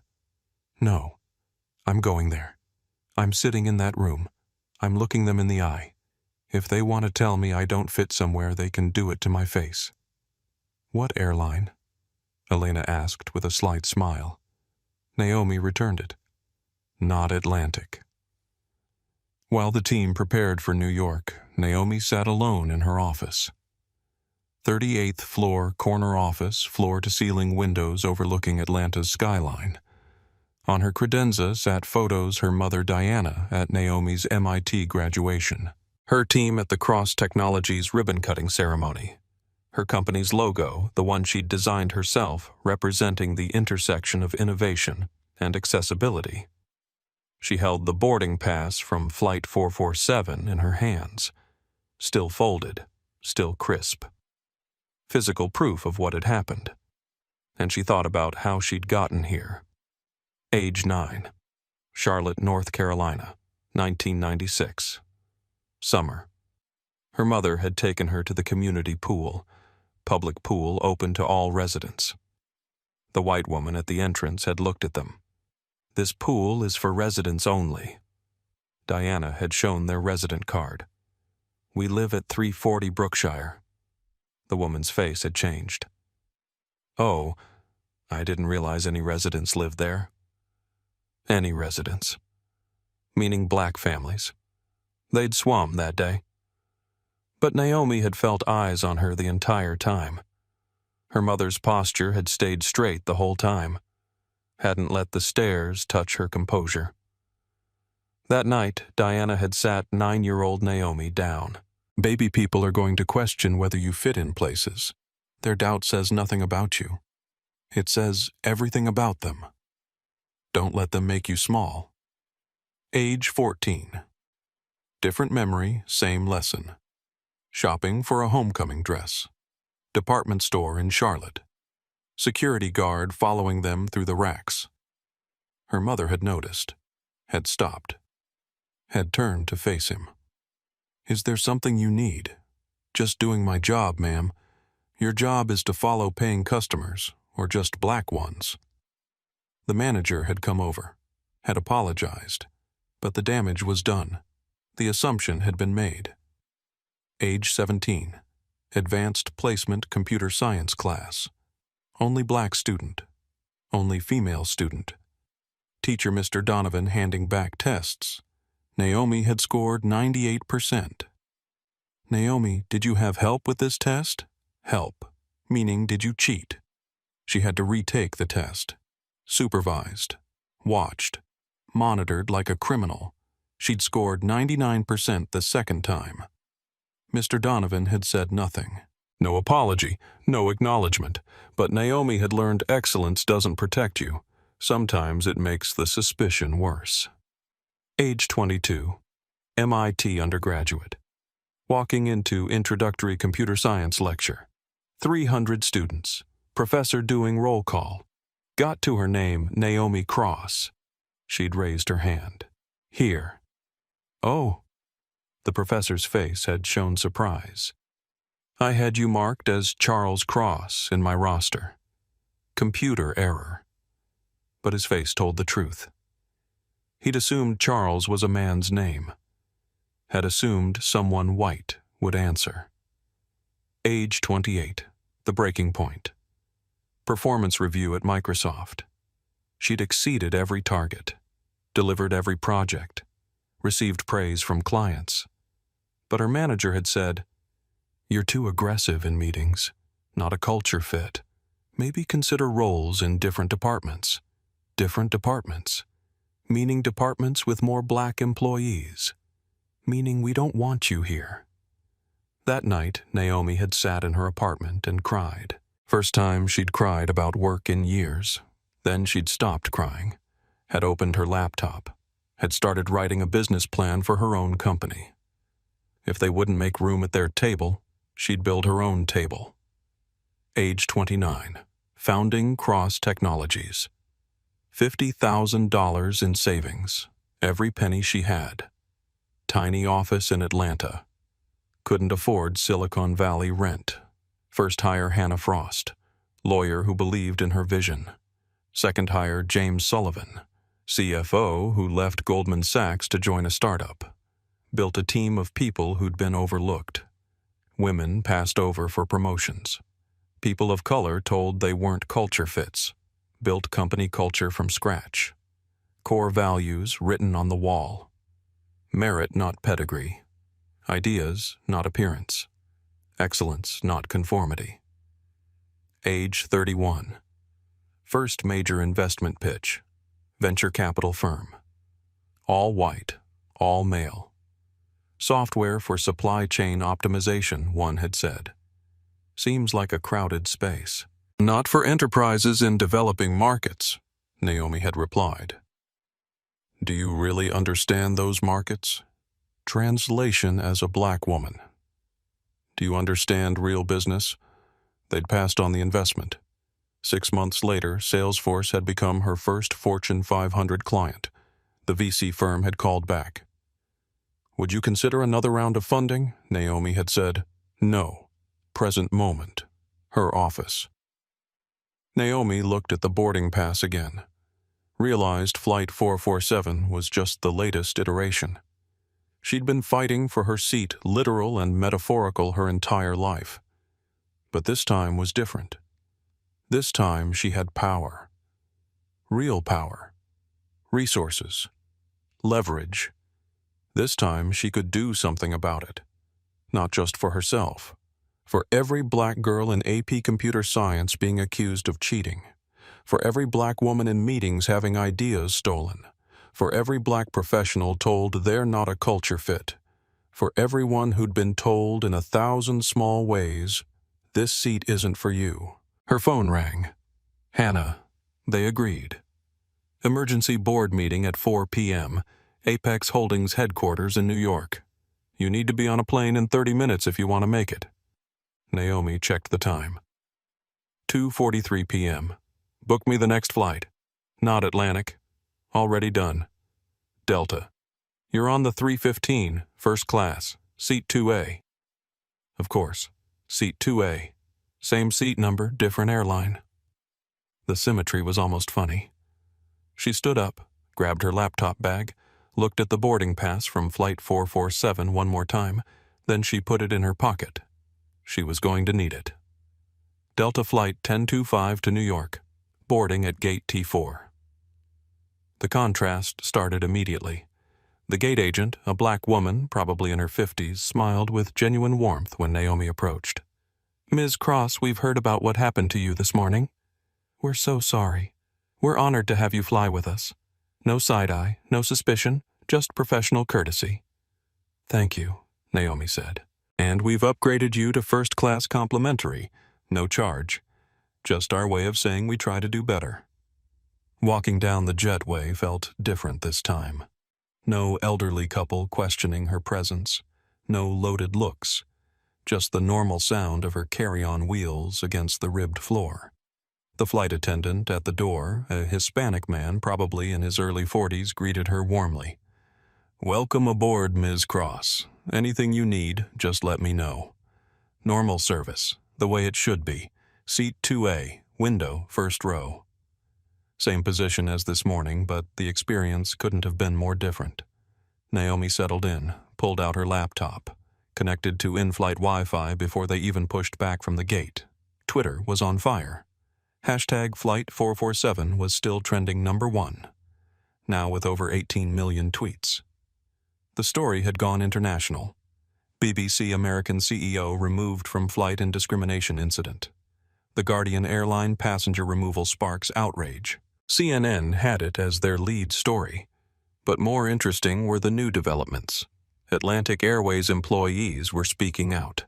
An anonymous account at Flight Attendant Anon Y work for Atlantic. What happened to Naomi Cross is standard practice. Elite passengers always win. People of color always lose. We're told not to make waves. I'm making waves. The tweet had 340,000 likes in 2 hours. More employees piling on. At Atlantic Insider, 8 years with this company. Seen this happen dozens of times. Management ignores complaints. At Pilots Union 447, we've filed union grievances about discriminatory seating practices. They disappear into HR black holes. Corporate response was failing. Atlantic had issued a second statement at 12:30. We are committed to diversity and inclusion. This incident does not reflect our values. Investigation ongoing. The statement was getting destroyed in the comments. Your values were on display in that video. Investigation equals waiting for this to blow over. You don't investigate discrimination.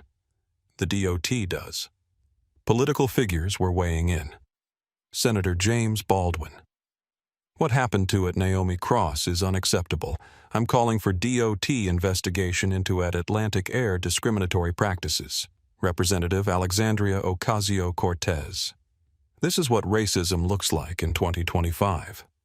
Not always violence. Sometimes it's being told you don't fit in spaces you paid for. Celebrity support was building. Kerry Washington. I've been Naomi Cross. Any black woman who travels has been Naomi Cross. This needs to change. LeBron James. They kicked her off the plane. Watch her shut down the whole airline. Hashtag Flight 447. Oprah respect is not negotiable. Period. Naomi received a text from Elena Boss Gail King wants an exclusive for CBS. Primetime slot. Your call. Naomi replied. After board meeting. If I have something to announce, she gets first interview. Another email from Bernard Ashford. Second attempt. Ms. Cross. I understand you're invoking shareholder rights. I want to resolve this directly before the board gets involved. This could damage both of us. Let's find a mutually beneficial solution. The board doesn't need to be involved in what could be handled privately. I'm prepared to offer significant compensation and policy changes. Please call. Naomi forwarded it to Hannah. He's trying to settle quietly. Don't respond. Hannah replied. Stock down 7% now. Shareholders calling for his head. He's panicking. Naomi smiled. Let them panic. She worked on the flight. Hannah had sent her prep documents. Board member profiles. Bernard Ashford, CEO, White 58. Vulnerable if stock keeps dropping. Victoria Chang, CFO. Asian American, 52. Data-driven. Might be ally. Robert Thornton, COO, White 61. Old guard. Will defend status quo. Patricia Delgado, Chief Legal Officer, Hispanic 47. Risk averse. Will fear lawsuits. Michael Harrison, Board Chair, White 68. Former Delta CEO. Might understand PR disaster. Sarah Mitchell, Board Member, White 55. HR expert. Could go either way.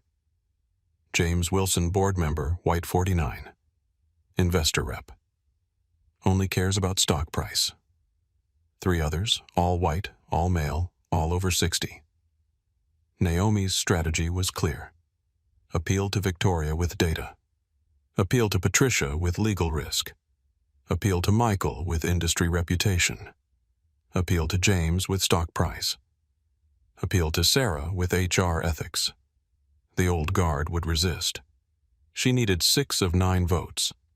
Tight, but possible. A woman in the seat next to her, older white, probably early 70s, leaned over. Excuse me, are you Naomi Cross? Naomi tensed slightly. Here we go. Yes, I saw what happened this morning. I'm 71 years old. I marched in Selma in 1965. I thought we'd gotten further than this. I'm ashamed we haven't. She handed Naomi a handwritten note. Thank you for not backing down. The note read, Stay strong. History is watching. Unexpected emotion tightened Naomi's throat. Thank you. I raised 3 daughters. I told them the world was getting better. Watching that video this morning, I wondered if I'd lied to them. Then I saw you stand firm, and I thought maybe the world gets better because people like her refuse to accept it staying the same. After the woman went back to her book, Naomi sat with those words. History is watching. She'd been thinking about her fight as personal as about justice for herself. But it was bigger. It was about everyone watching, everyone who'd been told they didn't fit, everyone who'd need courage to stand up next time. The flight attendant who'd greeted her earlier approached. His name tag read, Angela Diaz. Ms. Cross, I just want to say what happened to you this morning was wrong. A lot of us in this industry have seen things like that. Someone needs to call it out. I'm glad you're fighting back. Angela, do you like working for Delta? Yes. They treat us with respect. All of us, not just some of us. That's how it should be everywhere. Angela nodded and moved on. 2 flights, same day. Atlantic treated her like a criminal. Delta treated her like a human. Same person, same money, same Tuesday. The only difference was company culture. Culture was a choice. Atlantic had chosen wrong. The plane descended into New York, 3:15 p.m. Departure landing at 5:47 p.m. with headwinds. The board meeting was at 4:00 p.m. She'd be late, but that was fine. Let them wait. Let them wonder if she was coming. Let the anxiety build. Looking out the window at Manhattan's skyline, Naomi felt something harden in her chest. Apex Holdings headquarters was on 57th Street, 57th floor. In less than an hour, she'd walk into that room. They thought she was coming to complain, to ask for an apology, to negotiate a settlement. They didn't realize she was coming to dismantle. Naomi's flight landed at 5:47 p.m. She texted Hannah. Landed. Be there in 20. Hannah replied, They're waiting. Board is nervous. Bernard tried calling me 3 more times. Offered public apology policy overhaul compensation package. But not accountability, Naomi typed. Correct. He wants to settle quietly. Fire a few people, make a statement, move on. That's not how this works. Taxi to Apex Holdings took 17 minutes. Midtown traffic was brutal, but her driver was skilled. She arrived at 6:09 p.m., over 2 hours late for the 4:00 p.m. meeting. Perfect. The building was one of those glass and steel monuments to corporate power. Revolving doors, marble lobby, security desk that looked like a fortress. Naomi Cross for the executive board meeting. The security guard's eyes widened slightly. He knew who she was. The video had reached even here. 57th floor, Ms. Cross. They're expecting you. In the elevator, Elena and Hannah briefed her. Hannah carried her litigation bag stuffed with documents. Elena had her tablet with social media analytics ready. The story's on every major outlet now, Elena said. Front page of New York Times website. Lead on CNN. International coverage. Stock is down 9.2%. DOT announced formal investigation, Hannah added. NAACP filed complaint. Senator Baldwin introduced a bill requiring airlines to report discrimination incidents monthly. Naomi nodded. So it's already bigger than one company. You made it structural. That's what happens when someone with a platform refuses to stay quiet. 57th floor. The elevator opened to a reception area that screamed money. Original art on the walls, leather furniture, floor-to-ceiling windows with views of Manhattan that probably cost more per square foot than most people's homes. The receptionist, white woman 30s, looked uncomfortable when she saw Naomi. She'd definitely watched the video. Miss Cross, they're ready for you in the executive boardroom. Down the hall, last door on the right. Walking through the corridor, Naomi passed offices with their lights still on. Employees working late. Some looked up as she passed. Some stared. One young black woman, maybe an assistant or junior analyst, caught Naomi's eye and mouthed, "Thank you." Naomi nodded. Outside the boardroom, 2 security guards stood at attention. A corporate lawyer waited, nervous energy radiating from him. Ms. Cross, I'm Gerald Matthews, General Counsel for Apex Holdings. Before we begin, I want to clarify the scope. Hannah cut him off. The scope is defined by Shareholder Rights Clause 14b, Emergency Investigation into Discriminatory Practices. My client has documented evidence and legal standing. Anything else is your attempt to limit damage. Let's not waste time. Gerald blinked, unused to being interrupted. The board disputes the characterization of events. There's video, Naomi said flatly. Multiple angles, millions of views. They can dispute reality all they want.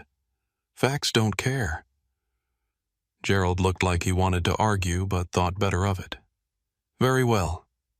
But I want it noted that Atlantic Airways maintains this was a misunderstanding. Note whatever you want, Hannah said. The DOT investigation will determine what it actually was. Gerald opened the boardroom door. The room was exactly what Naomi expected. Long mahogany table, 14 leather chairs, floor-to-ceiling windows with views of the city lit up in the evening darkness. 9 board members sat around the table looking various degrees of uncomfortable. And along the wall, sitting like students called to the principal's office, Captain James Thornhill, Jennifer Walsh, and Tyler Bradford. When Naomi walked in, time seemed to pause. Captain Thornhill's face drained of color. Jennifer Walsh's hand flew to her mouth. Tyler Bradford stared at the floor like he wished it would open up and swallow him. Recognition and horror washed over their faces in real time. The black woman from this morning. The one they'd removed. The one they'd called security on. The one Jennifer had described as potentially aggressive. She was here, in their boardroom, at their emergency board meeting, which meant she was someone important, someone with power. David Whitmore sat in a guest chair in the corner, called in to give his perspective as a valued customer. His expensive suit looked too tight now. His Rolex caught the light as his hand trembled on the armrest. His smug confidence from this morning had evaporated. Bernard Ashford, CEO of Apex Holdings, stood at the head of the table. 58 years old, silver hair, expensive suit, the look of a man who'd run companies for decades and thought he'd seen everything. He clearly hadn't seen this coming. "Ms. Cross," he said, trying to regain control of the room. "Thank you for coming. I want to start by saying how deeply sorry I am." Naomi held up one hand, stopped him mid-sentence. "Mr. Ashford, I don't need your apology right now. I need your attention." "May I present?" Bernard blinked. He'd expected her to accept his apology to negotiate to settle. Yes. Of course. Please."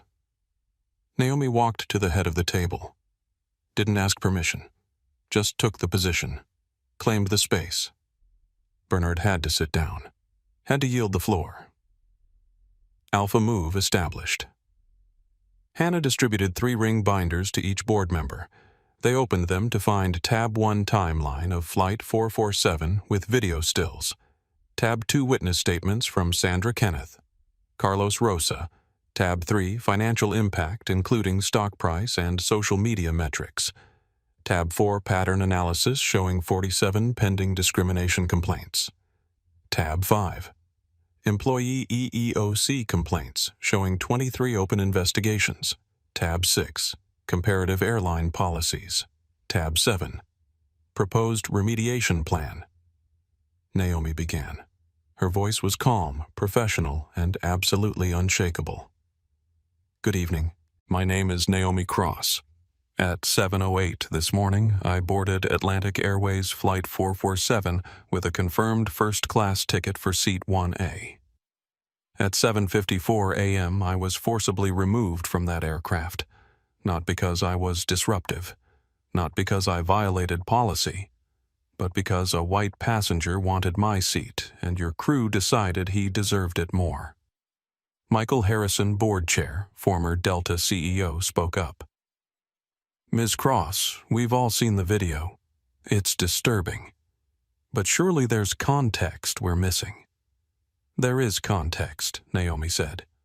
"The context is that this wasn't an isolated incident. It's a pattern." Tab 4. 47 pending discrimination complaints in 3 years. All settled quietly with NDAs. You've been paying people to stay silent about company-wide discrimination. Patricia Delgado, Chief Legal Officer, was flipping through her binder, her face tightening. "These complaints. I wasn't fully aware of the scope." Victoria Chang, CFO, looked up sharply. "That's because legal and HR have been burying them. I've been asking for comprehensive discrimination data for 2 years. I was told it was immaterial to financial reporting." She looked at Bernard accusingly. "You told me that personally." Naomi pressed on. "Ms. Chang is correct. This isn't a PR problem that appeared this morning. It's a cultural problem you've been hiding. And now it's cost you $1.4 billion in market cap in 9 hours. James Wilson, the investor representative, leaned forward. "Let's be clear about what this is. You're a shareholder using a personal grievance to force corporate action." "Personal." Naomi's voice got colder. Tab 2. Statements from 5 other passengers who witnessed discrimination. Tab 5. 23 EEOC complaints from your own employees. This isn't personal, it's pervasive. Robert Thornton, the COO, tried to downplay. Every airline has complaints. That's the nature of customer service. Hannah interrupted. "Not like this. We compared your complaint rate to United, Delta, American, Southwest. Atlantic has 340% more discrimination complaints per passenger mile than industry average. The room went silent. Numbers didn't lie. Sarah Mitchell, the HR expert, spoke quietly.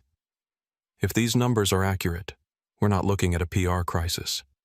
We're looking at failure at every level of human resources and training. Bernard tried to regain control. Ms. Cross, I appreciate you bringing this to our attention. We'll conduct a thorough internal investigation. No. Naomi's voice cut through like a blade. You've had 3 years to conduct internal investigations. They've been worthless. I'm not here to ask you to investigate yourselves. I'm here to tell you what's going to happen. Every eye in the room locked on her. She had their attention now. Naomi Cross stood at the head of the boardroom table and felt the power dynamics shift like tectonic plates beneath her feet. As of this morning, she said, her voice carrying to every corner of the room, Cross Technologies Venture Fund owns 4.7% of Apex Holdings. That gives me shareholder rights. I'm exercising Clause 14B emergency investigation with immediate suspension of implicated personnel pending review. Gerald Matthews, the corporate lawyer, jumped in.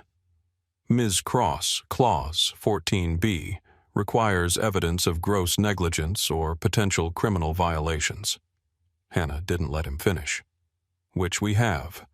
Federal civil rights law violations, video documentation from multiple sources, witness testimony, pattern of complaints suppressed through legally questionable non-disclosure agreements. Your office has been settling complaints and requiring NDAs potentially in violation of whistleblower protection statutes. Patricia Delgado, the chief legal officer, went pale. Gerald, is this true? Gerald shifted uncomfortably. We've settled complaints as standard risk mitigation practice. You've been silencing victims, Naomi said. There's a difference. And now the Department of Transportation is investigating. The NAACP has filed formal complaints. Senator Baldwin is introducing federal legislation. This isn't going away quietly. Victoria Chang, the CFO, leaned forward. Bernard, what's our liability exposure here?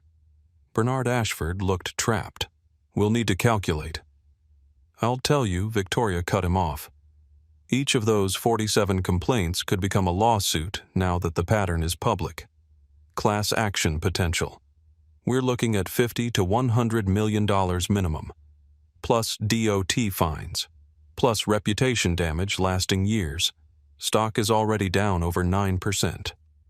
James Wilson, the investor representative, looked furious. This is exactly what institutional investors fear. We have a fiduciary duty to shareholders. This situation is destroying value. Then stop destroying value, Naomi said. Stop defending what's indefensible. Fire the people responsible. Implement real change.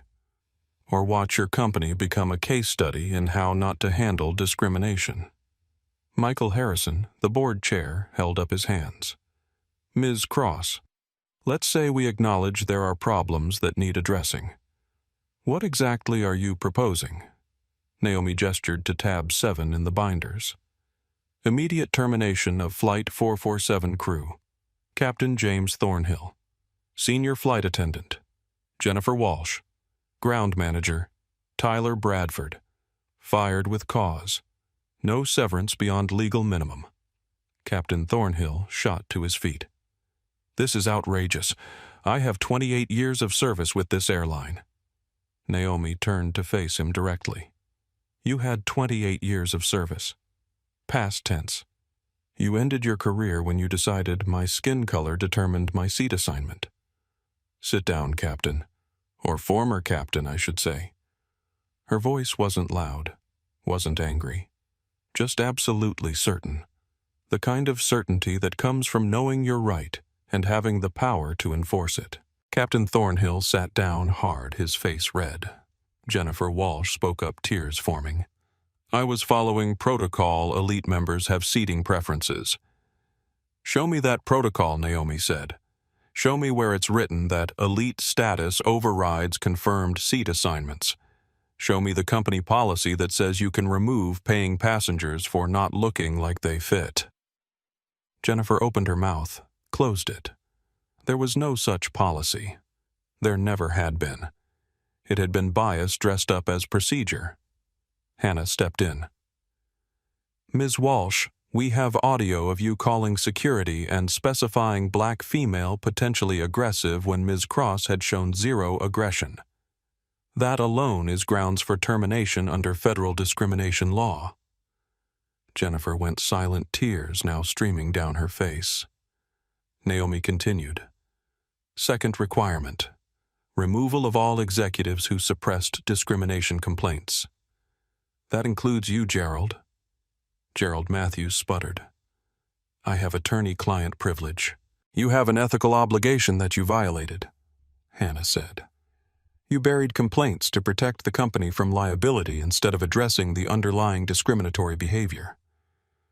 That's not legal counsel. That's enabling civil rights violations, Michael Harrison interjected. Ms. Cross, we can't simply fire our general counsel without due process. You can and you will, Naomi said. Or I go public with every complaint Gerald buried, every NDA he pushed through every victim he silenced to protect corporate image. Your choice, Mr. Harrison. Justice or exposure? Patricia Delgado. The actual CLO spoke up. Michael, if even half these allegations are accurate, Gerald has created massive liability for this company. We need to cut our losses. Bernard Ashford tried one more time. Ms. Cross, you're asking us to terminate people without proper investigation. Like you gave me proper investigation this morning, Naomi's voice could have cut glass. When you removed me from a flight without checking facts, without verifying claims, without giving me any opportunity to defend myself. You want to talk to me about due process? She let that hang in the air, then continued. Third creation of independent oversight committee. Not internal. Not controlled by Atlantic, run by outside civil rights organization, full audit of all policies, complaints, and training programs, public quarterly reports. Robert Thornton shook his head. That's handing control of our internal operations to external groups. That's ensuring you're not investigating yourselves, Victoria Chang said. I support it. We've proven we can't be trusted to police our own discrimination. Sarah Mitchell nodded. I agree. As someone with 2 decades in HR, this is necessary. Naomi pressed forward. Fourth $100 million Diversity and Inclusion Fund, not PR. Real money. Scholarships for aviation training in underrepresented communities. Partnerships with HBCUs. Investment in minority-owned travel businesses. James Wilson nearly choked. 100 million shareholders will never. Your market cap dropped $1.4 billion today, Naomi interrupted. 100 million is 7% of that loss. It's a bargain. Plus it's tax deductible and positions you as leading industry reform. Your shareholders will recover faster with this than without it. Victoria Chang nodded slowly. She's right. From pure financial analysis, 100 million fund shows leadership response to crisis.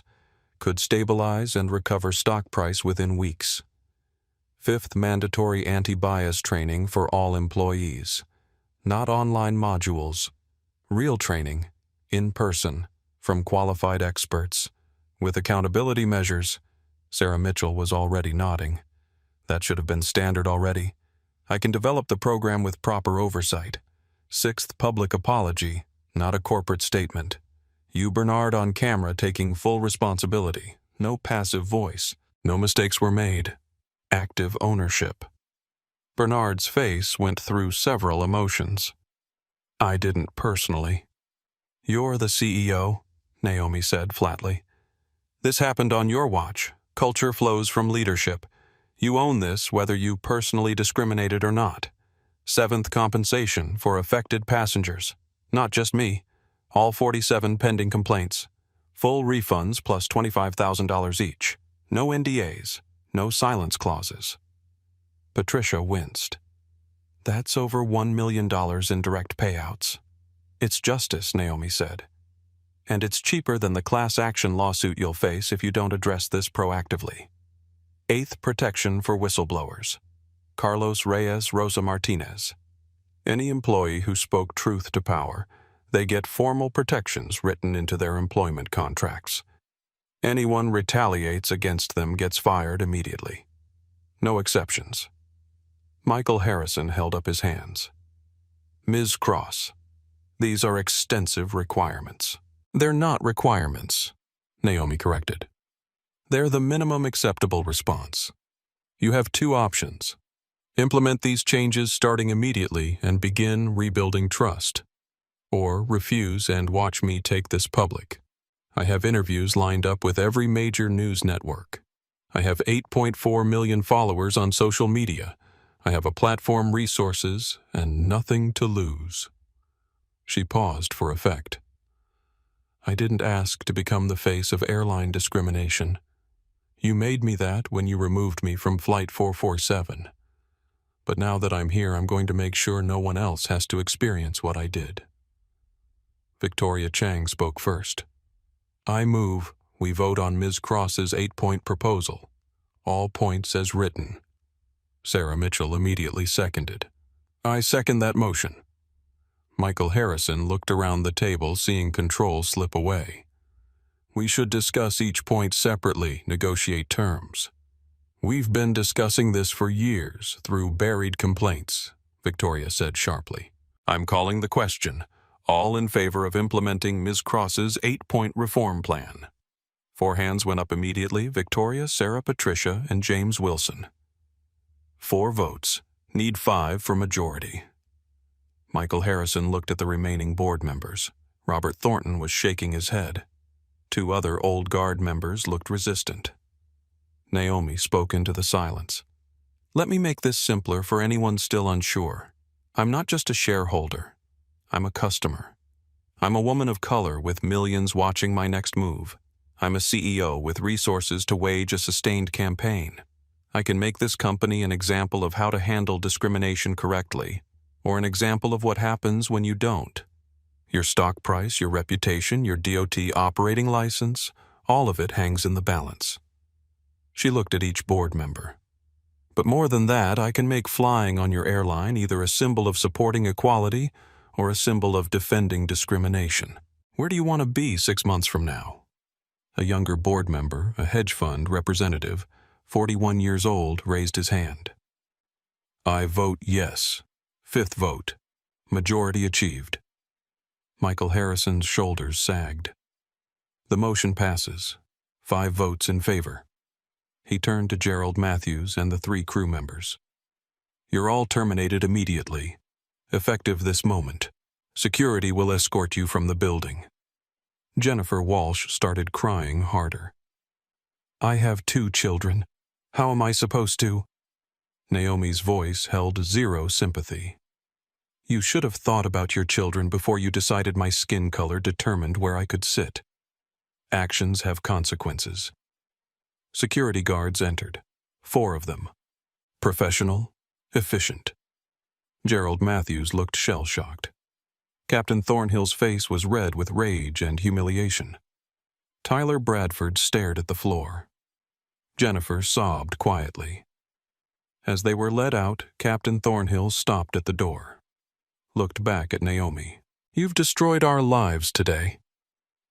Naomi met his eyes. No, Captain. You destroyed your own careers when you chose discrimination over decency. I just made sure you faced consequences for that choice. The door closed behind them. The boardroom exhaled. In the elevator going down, Naomi stood between Hannah and Elena. Silence for 10 floors. They were all processing what had just happened. Then Elena let out a breath. You just dismantled an entire executive team in under an hour. Hannah shook her head almost admiringly. That was the most aggressive shareholder action I've ever witnessed, and I've seen hostile takeovers. Naomi felt exhaustion starting to seep in. The adrenaline that had carried her through the confrontation was ebbing. It worked because we were right. and because they were more scared of continued stock decline than they were of me. They should be scared of you, Elena said. You have leverage now. They implement those reforms or face public exposure that'll crater their stock another 20%. The elevator reached the lobby. Through the glass doors, Naomi could see news vans, reporters with cameras. Someone had leaked that she was in the building. Back exit, Hannah suggested. No, Naomi said. Front door.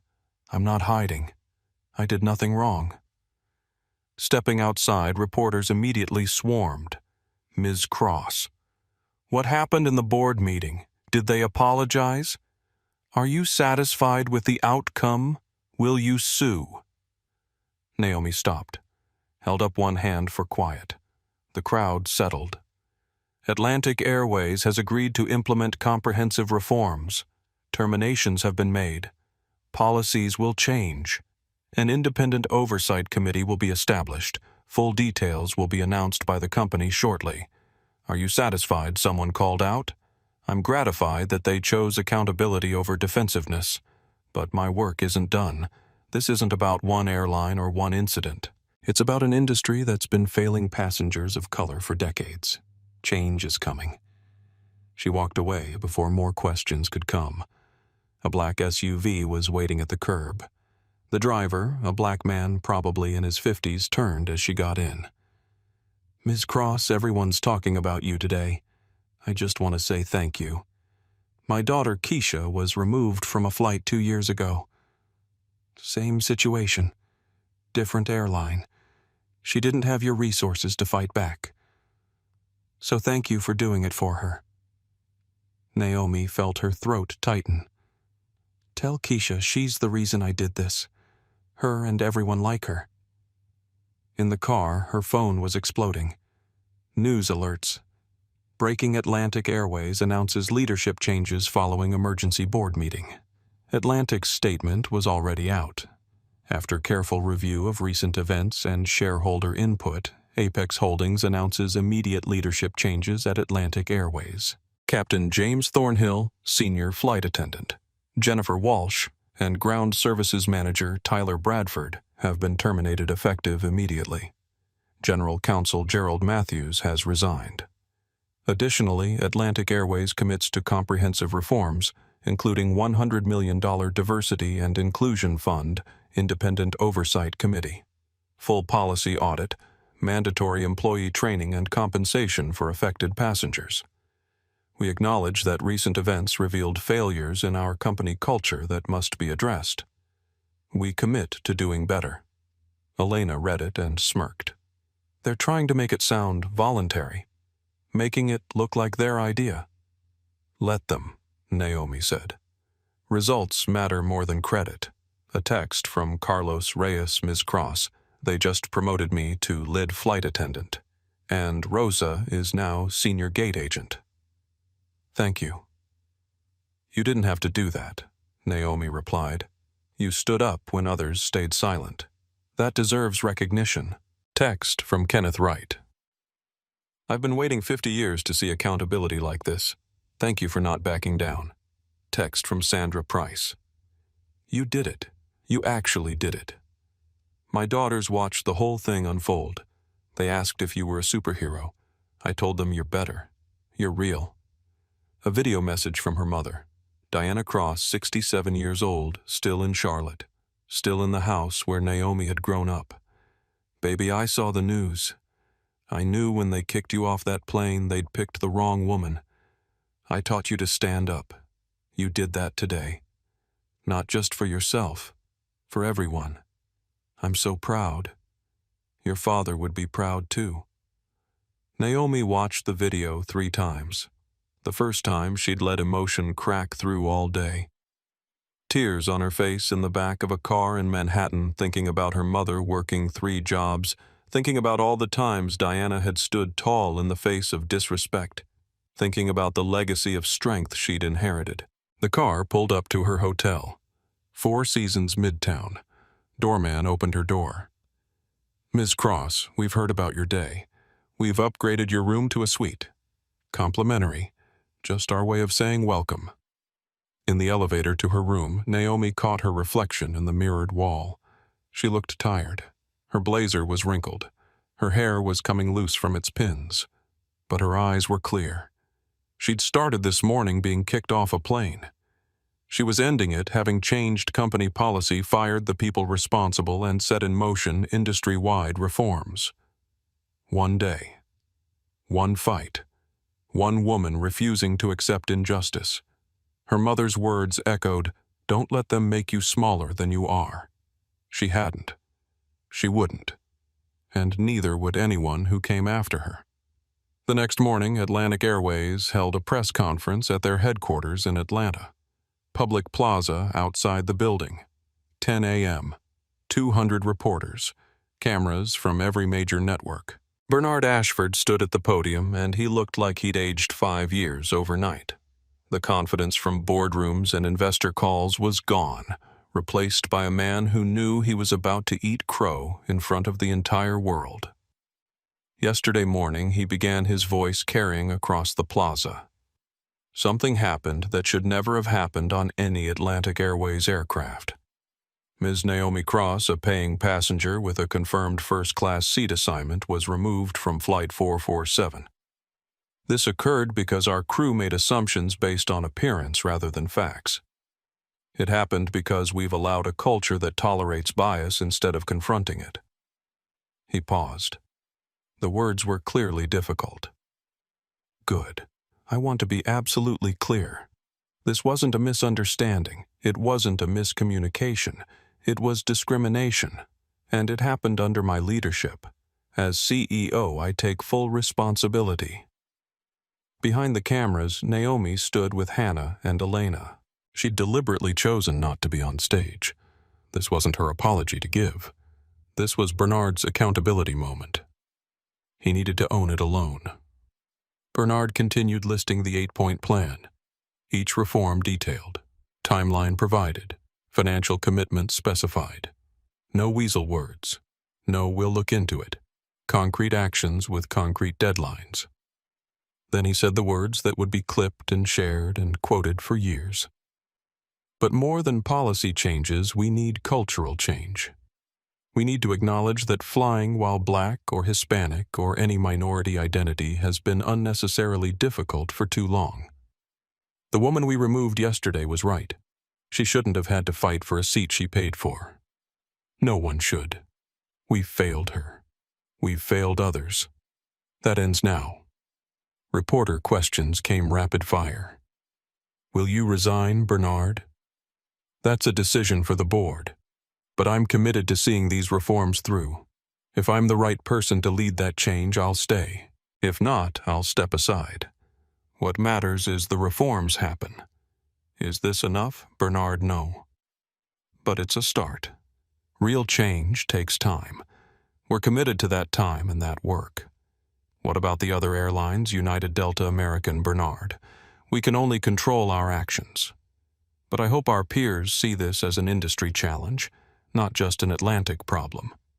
After Bernard left the podium, reporters spotted Naomi. They rushed toward her. She stepped forward. Elena had coached her. Keep it short. Lead with gratitude. End with vision. 24 hours ago, I was removed from Flight 447 for asking for the seat I paid for. Today, that airline is implementing the most comprehensive anti-discrimination reforms in industry history. That's not because of me alone. That's because of everyone who watched that video and said not anymore.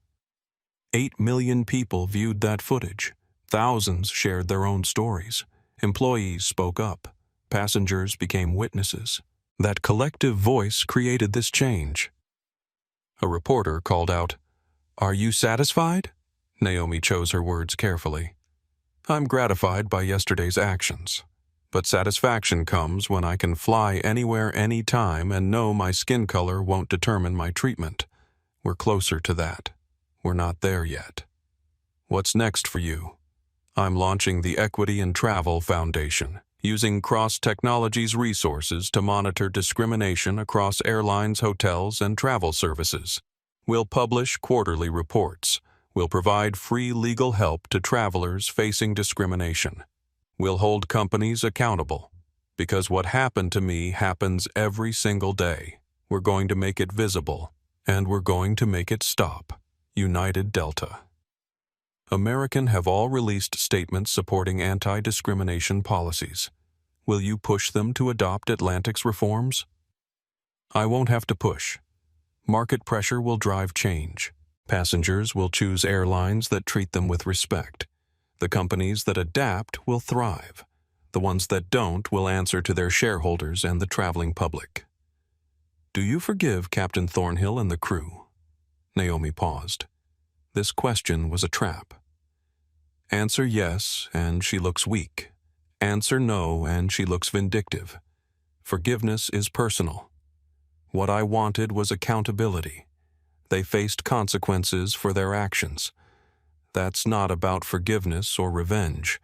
It's about ensuring actions have meaning. Has David Whitmore, the passenger who took your seat, commented, "No," and I don't expect him to. People like Mr. Whitmore rarely apologize for taking what they felt entitled to. But his silence speaks clearly. The reporters went quiet. They all knew she was right. One more question. What would you say to other people of color who face discrimination while traveling? Naomi looked directly at the camera, spoke to everyone watching. Document it. Record it if you can safely do so. Report it to the airline and the DOT. Contact my foundation. Don't stay silent. Every time someone speaks up, it becomes harder for companies to ignore the pattern. Your voice matters. Your worth matters. And you have people standing with you now. She walked away from the podium. Elena handed her phone. Already trending #equity in travel, #Naomi Cross, #flight reform. But more importantly, trending stories about other people's experiences. Hundreds of travelers sharing their own stories of discrimination, creating a record, building evidence. The movement was bigger than one incident now. It was becoming infrastructure for change. 6 months after Flight 447, Carlos Reyes stood in front of 200 flight attendants in Atlantic's new training facility. Good morning, I'm Carlos Reyes, lead flight attendant. 6 months ago, I watched a passenger be removed from first class because of her skin color. I stayed silent. I was scared. That silence is why we're here today. The new mandatory training program, Respect in Flight, developed by Sarah Mitchell in partnership with civil rights organizations. Every Atlantic employee required to attend. In person, no online shortcuts. We're going to watch the video from Flight 447. It's uncomfortable. It should be, because it shows what happens when we don't question our assumptions. The video played, Naomi standing calmly, Jennifer calling security, Captain Thornhill never checking David Whitmore's boarding pass, the escalation, the removal. Carlos paused it at key moments. What could we have done differently here? A young flight attendant, Hispanic woman, 24, raised her hand. Check both boarding passes, not just hers. Exactly. Don't assume the person who looks like they've been flying first class for years is right. An older attendant, call a supervisor before escalating to security. Yes. De-escalation, not escalation. Another, ask myself. Would I treat a white passenger the same way? Carlos nodded. That's the critical question. If the answer is no, you're discriminating. The same young attendant who'd spoken first told a story. Last week I had a similar situation. Elite passenger in wrong seat. He was white. Assigned passenger was black. I checked both boarding passes. Elite passenger was wrong. I made him move. He complained to my supervisor. She paused. My supervisor backed me up, told him policy is policy. That's the culture change. The room applauded. Atlanta to New York. Tuesday morning, first-class cabin, same route as Flight 447. A young black woman, early 20s, casual business attire, approached seat 1A. A white passenger was already seated there. The new flight attendant, Jennifer's replacement, approached immediately. Excuse me, sir, may I see your boarding pass? Checked both passes. He was in 1B, she was in 1A. Sir, you're one seat over. 1B is on the aisle here. Oh, my mistake. Sorry about that. He moved. No argument, no assumption of priority, just a simple correction. The young black woman sat down. The flight attendant smiled. Welcome aboard. Can I get you anything? Treated her exactly like every other passenger. No surprise, no suspicion, just service. The young woman pulled out her phone, texted her mother. Mom, they just treated me like I fit. Like it was normal. Is this what it's supposed to feel like, Naomi's Foundation 6 months after launch? 15 employees, office in downtown Atlanta. Mission monitor and report discrimination in travel industry. Team meeting, large screen showing quarterly report. Dr. James Chen, Asian American Chief Data Officer, presented findings. Discrimination complaints across industry. Atlantic Airways down 73% since reforms. United Delta American all implemented similar training. Industry-wide complaints down 41%. But he continued Southwest, Spirit, JetBlue lagging. They need pressure. Maria Santos, Hispanic Director of Advocacy, reported next. We've received 4,700 incident reports through our app in 6 months. Most common issues: racial profiling at security, language discrimination, accessibility bias against disabled passengers. Publishing full report next week with airline-by-airline breakdowns. Kenneth Wright, now on the Foundation's advisory board, spoke. The DOT has used our data in 3 enforcement actions. We're becoming the standard for accountability. Text arrived for Naomi. From Carlos, Ms. Cross thought you'd want to know. 0 discrimination complaints on my flights in 6 months. The training works. 2,000 attendees. Naomi giving keynote. 6 months ago, I was removed from a plane. Today, I'm supposed to talk about how I turned that into activism. But that's the wrong story. She paused, letting the crowd lean in. The real heroes are Rosa Martinez, the gate agent who documented everything. Carlos Reyes, who finally found his voice. Sandra Price, who recorded when others looked away. Kenneth Wright, who offered his legal expertise. They didn't have platforms or resources. They just had courage. Standing ovation. My mother worked 3 jobs, never flew first class. But she taught me that respect isn't about where you sit. It's about refusing to be treated as less than human.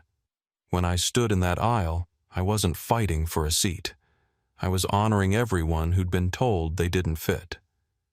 A young woman, 19, raised her hand. Ms. Cross, I'm a college student. I can barely afford economy. How does your fight help people like me? Because this isn't about first class. It's about respect. Whether you're in row 1 or row 30, you deserve to be treated with humanity. The reforms apply to every seat. The oversight applies to every passenger. And my foundation offers free legal help to any traveler facing discrimination. You shouldn't need money or connections to get justice. 6 months later. David Whitmore, eating lunch alone at his country club in Connecticut. Members who used to join him now avoided his table. His face had been in all those videos. His smug expression sitting in Naomi's seat.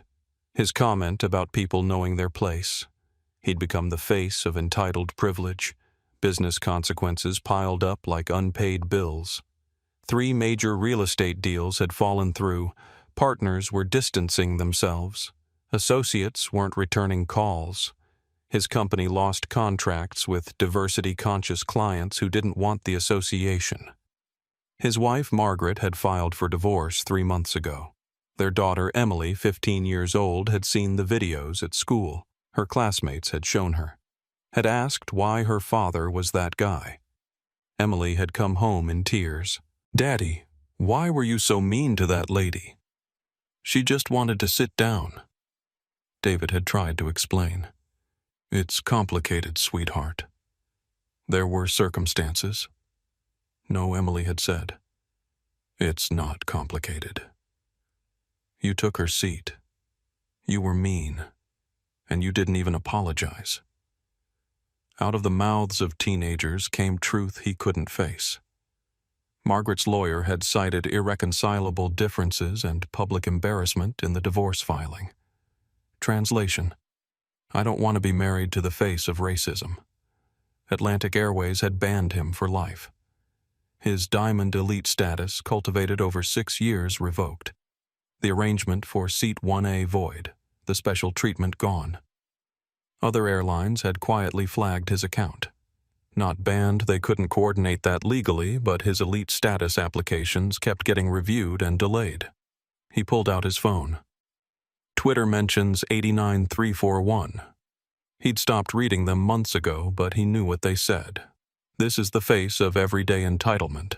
Boomer taking what isn't his. He sat there sipping champagne while they dragged her off. His daughter must be so ashamed. That last one cut deepest, because it was true. David had drafted an apology statement 17 times.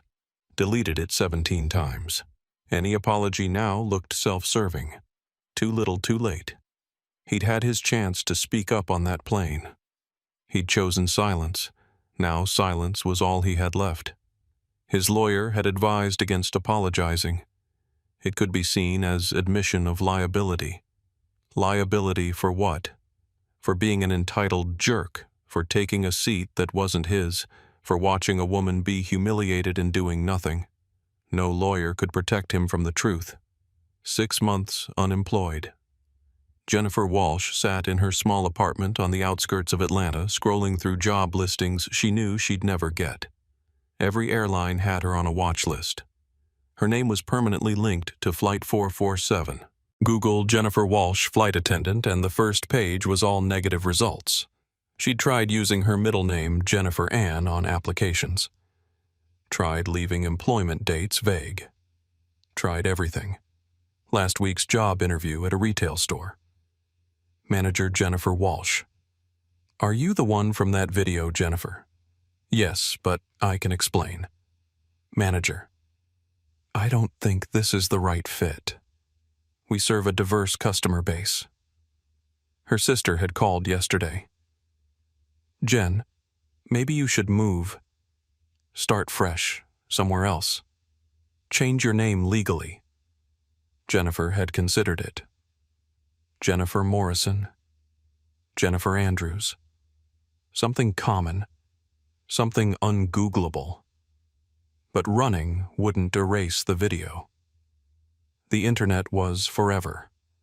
She was forever that flight attendant who called security, who specified black female potentially aggressive, who chose to believe the white passenger without question. Her 2 children, ages 8 and 10, had questions she couldn't answer. Mommy, why did you lose your job? I made a mistake, honey. What kind of mistake? How do you explain racial bias to an 8-year-old?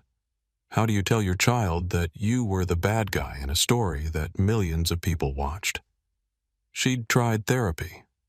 The therapist had asked, Do you understand what you did wrong? I followed protocol, Jennifer had said automatically. Was it protocol? Or was it bias? That question sat in her chest like a stone. Because the truth was, there was no protocol that said elite members could take other people's seats. That had been her assumption.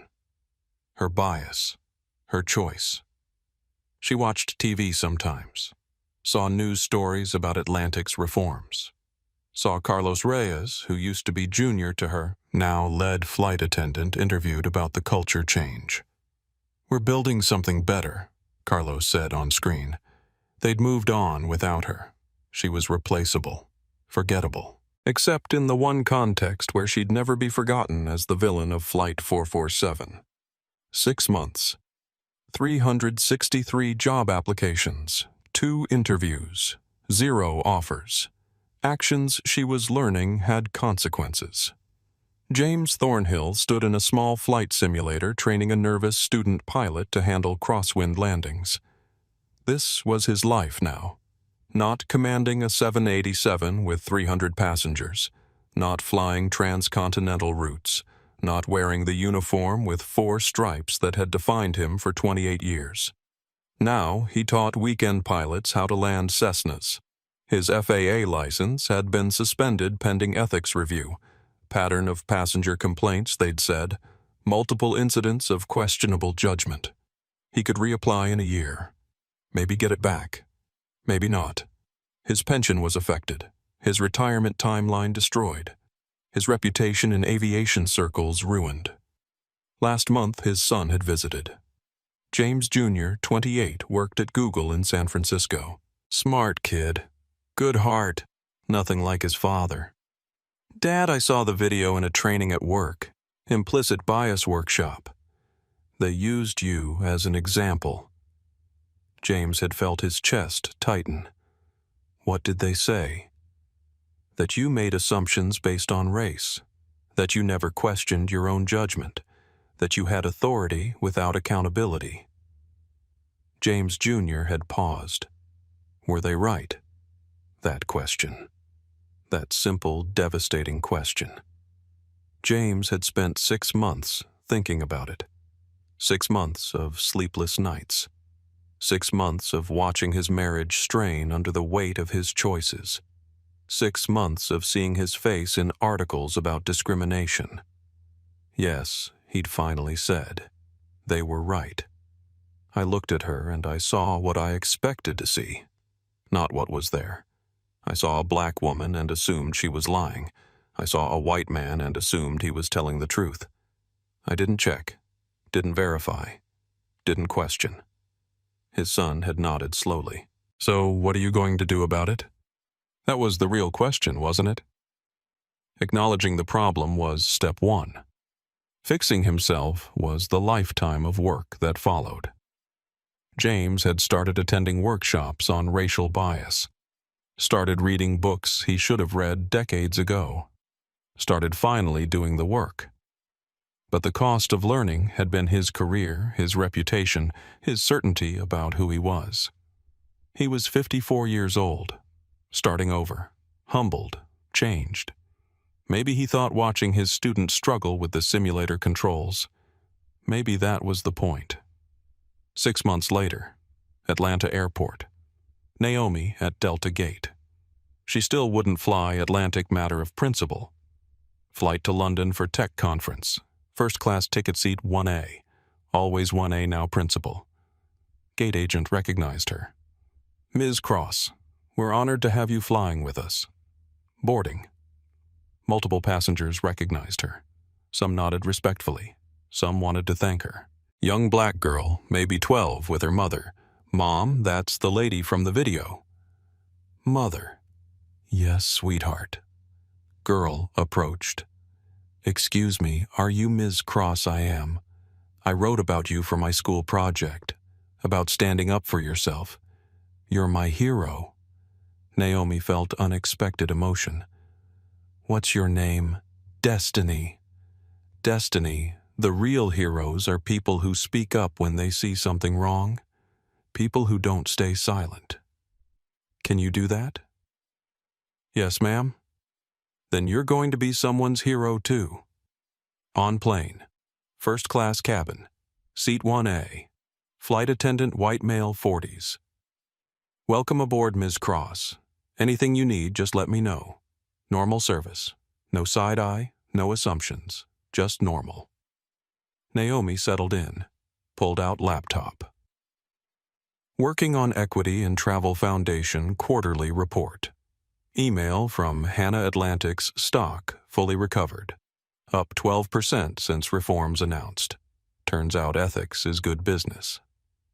Email from Elena. Your NAACP keynote got 4.2 million views. Messages pouring in from travelers sharing their stories. Email from Carlos. Just finished training 50 new attendants. Every one of them knows your story. They won't make our mistake. Plane took off. Naomi watched Atlanta shrink below. Thought about her mother. Everyone told they don't fit. How 6 months ago she'd been on a plane being told to give up her seat. Now she flew without question. Sat in 1A without justification. Existed in any space without proving her worth. That was the real victory. Not revenge. Not even the reforms. But freedom. Freedom to exist without constantly defending your right to exist. Sunday afternoon. Naomi drove to Charlotte to visit her mother. Diana still lived in the same small house where Naomi had grown up, refused to move even when Naomi offered to buy her something bigger. "This house has my memories," Diana always said. "I'm not leaving them." Kitchen scene. Diana making Sunday dinner, collard greens simmering, fried chicken cooling, cornbread in the oven, the smells of Naomi's childhood. Naomi sat at the table peeling potatoes. Same task she'd done at 10 years old. Some traditions mattered. "You done fighting airlines now?" Diana asked, stirring her greens. "I don't know if I'll ever be done." Diana turned to look at her. "Baby, you can't carry everyone's pain. You'll break. Mama, how did you do it?" 3 jobs. Always tired. People treating you like you were less than. How did you keep going? Diana set down her spoon, came to sit across from Naomi at the worn kitchen table. "Because I had you. I needed you to see that being black doesn't mean being less. That hard work matters.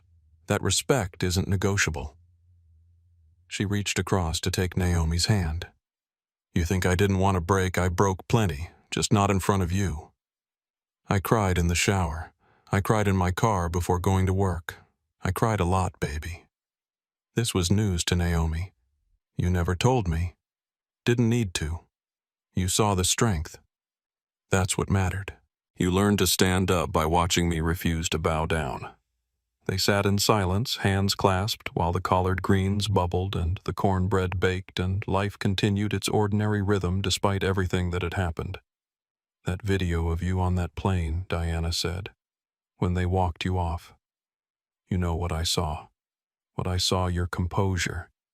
I saw you not crying. I saw you treating them with more respect than they gave you. And I knew every sacrifice I made was worth it. Because I raised a woman who knows her worth."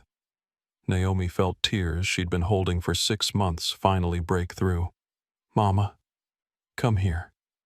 They hugged in the kitchen while dinner cooked. Just mother and daughter, the woman who'd taught strength and the woman who'd defended it. "Was it worth it?" Diana asked when they pulled apart. "All the fighting, all the stress." Naomi thought about Carlos getting promoted. Rosa recognized. Young Destiny calling her a hero. 73% reduction in complaints. Industry-wide changes. Thousands of future travelers who'd never experienced what she had. "Yeah, Mama, it was worth it." Diana nodded. "Good. Now set the table. Your brother's coming over, back to normal, back to family, back to what actually mattered." That night, lying in her childhood bedroom, Diana had kept it exactly the same posters of Mae Jemison and Katherine Johnson still on the walls. Naomi checked her phone. Message from unknown number, Ms. Cross. "You don't know me. Teresa Gonzalez. 3 months ago, Southwest bumped me from my seat. Hispanic woman. They said operational needs. But I watched them give it to a white businessman. Because of your foundation, I reported it. Southwest investigated. Gate agent was fired. They compensated me. But more than that, they listened. Thank you for making it safe to speak up." Naomi read it twice. "This is why. Not the viral videos, not the press conferences. Teresa Gonzalez getting justice." Message from Sandra Price. Naomi. I've been thinking about Flight 447, about how I almost didn't record, almost stayed quiet, but you taught me silence is complicity. I've spoken up 4 times since then when I saw injustice. Small things. But I spoke up. Thank you for showing me courage is a choice. Message from Kenneth Wright. Young lady, I'm 67. I've been fighting this fight since before you were born. Won some, lost more. But what you did, you made people care. You made the invisible visible. That's what we could never quite do. Thank you for finishing what my generation started. Naomi felt the weight of continuity. She wasn't the first, wouldn't be the last, but she was part of a chain, a movement, something larger than one person's fight. She thought about what she'd tell her younger self, the 9-year-old at the pool, the 14-year-old followed in stores, the 17-year-old accused of cheating, the 22-year-old at MIT, the 28-year-old building a company to prove she fit. She'd tell her, "You're going to spend your life proving you fit. It'll be exhausting. But one day you'll stop trying to fit in and start demanding spaces make room for you. And when that happens, you won't just change your life, you'll change the whole structure." She'd tell her, "The fight is worth it. Not because you'll win every battle, but because standing up makes it easier for the next person to stand too." She'd tell her mama is right. Respect is not negotiable. Not for comfort. Not for peace. Not for fitting in. Never. Last thought before sleep. 6 months ago, she was escorted off a plane. Humiliated in front of strangers. Told she didn't fit. Today, she ran a foundation changing an industry. She'd fired the people responsible. She'd created protection for future travelers. She'd honored her mother's sacrifices. She'd proved that standing firm matters. But more than that, she could fly without fear. Could sit in 1A without justifying it. Could exist in first class in any space without proving her worth. That was the real victory. Not revenge. Not even recognition. Freedom. Freedom to exist without question. Freedom to be accepted without justification. Freedom to be seen as human first. She fell asleep in her childhood bed, in her mother's house, where she learned to stand up, where she learned that respect was something you claimed, not something you begged for, where she learned being black wasn't a limitation, it was a legacy of strength. Atlantic Airways Flight 447. Same route. 1-year anniversary of the incident. Morning flight Atlanta to New York. First class seat 1A. A young black woman college student, 21 years old, first time in first class. She'd won a scholarship from the Equity in Travel Foundation. Trip to New York for an internship interview at a tech company. Nervous, but excited. Carlos Reyes, now senior flight attendant, approached with a warm smile. "Good morning. First time in first class. That obvious. Just good energy." "Welcome aboard. I'm Carlos. Anything you need, just ask." "Thank you. This is such a big deal for me." "It should be. You earned it. Enjoy every moment." Captain's voice over intercom. "Good morning. This is Captain Sarah Mitchell speaking." Yes, Sarah Mitchell from the board. She'd always wanted to fly. Atlantic paid for her training as part of the reforms. Now she piloted this route. "Welcome aboard Flight 447. Beautiful morning for flying." In seat 1B sat Kenneth Wright. Still flew this route regularly, still watched, still ready to speak up if needed, but hadn't needed to in a year. He saw the young student in 1A, smiled remembering. In seat 3A, Sandra Price. She made this flight monthly, always watched, always ready to document. But the culture had changed. Documentation was becoming history, not necessity. The plane pushed back from the gate. Smooth departure. No drama, no discrimination, just a flight. That was the epilogue. Not every flight needed a hero moment, because the real victory was when respect became default, when equality was ordinary, when a young black woman could sit in 1A and nobody questioned it, when the fight that was once necessary became simply history, when progress was so embedded that people forgot there was ever another way. The student pulled out her laptop, opened her scholarship acceptance letter, read the signature Naomi Cross Founder Equity and Travel Foundation, whispered, "Thank you." And somewhere in Atlanta in her office at Cross Technologies, Naomi received a notification Flight 447 departed on time. 0 incidents reported. She smiled, closed the notification, went back to work. because that was the real happy ending. Not revenge, not punishment, not even recognition. Just peace. The peace of knowing the next generation could fly freely. The peace of structural change. The peace of justice done. The peace of a world where a young woman named Destiny could board a plane, sit in any seat she'd paid for, and simply exist. Without fear, without question, without having to prove she fit.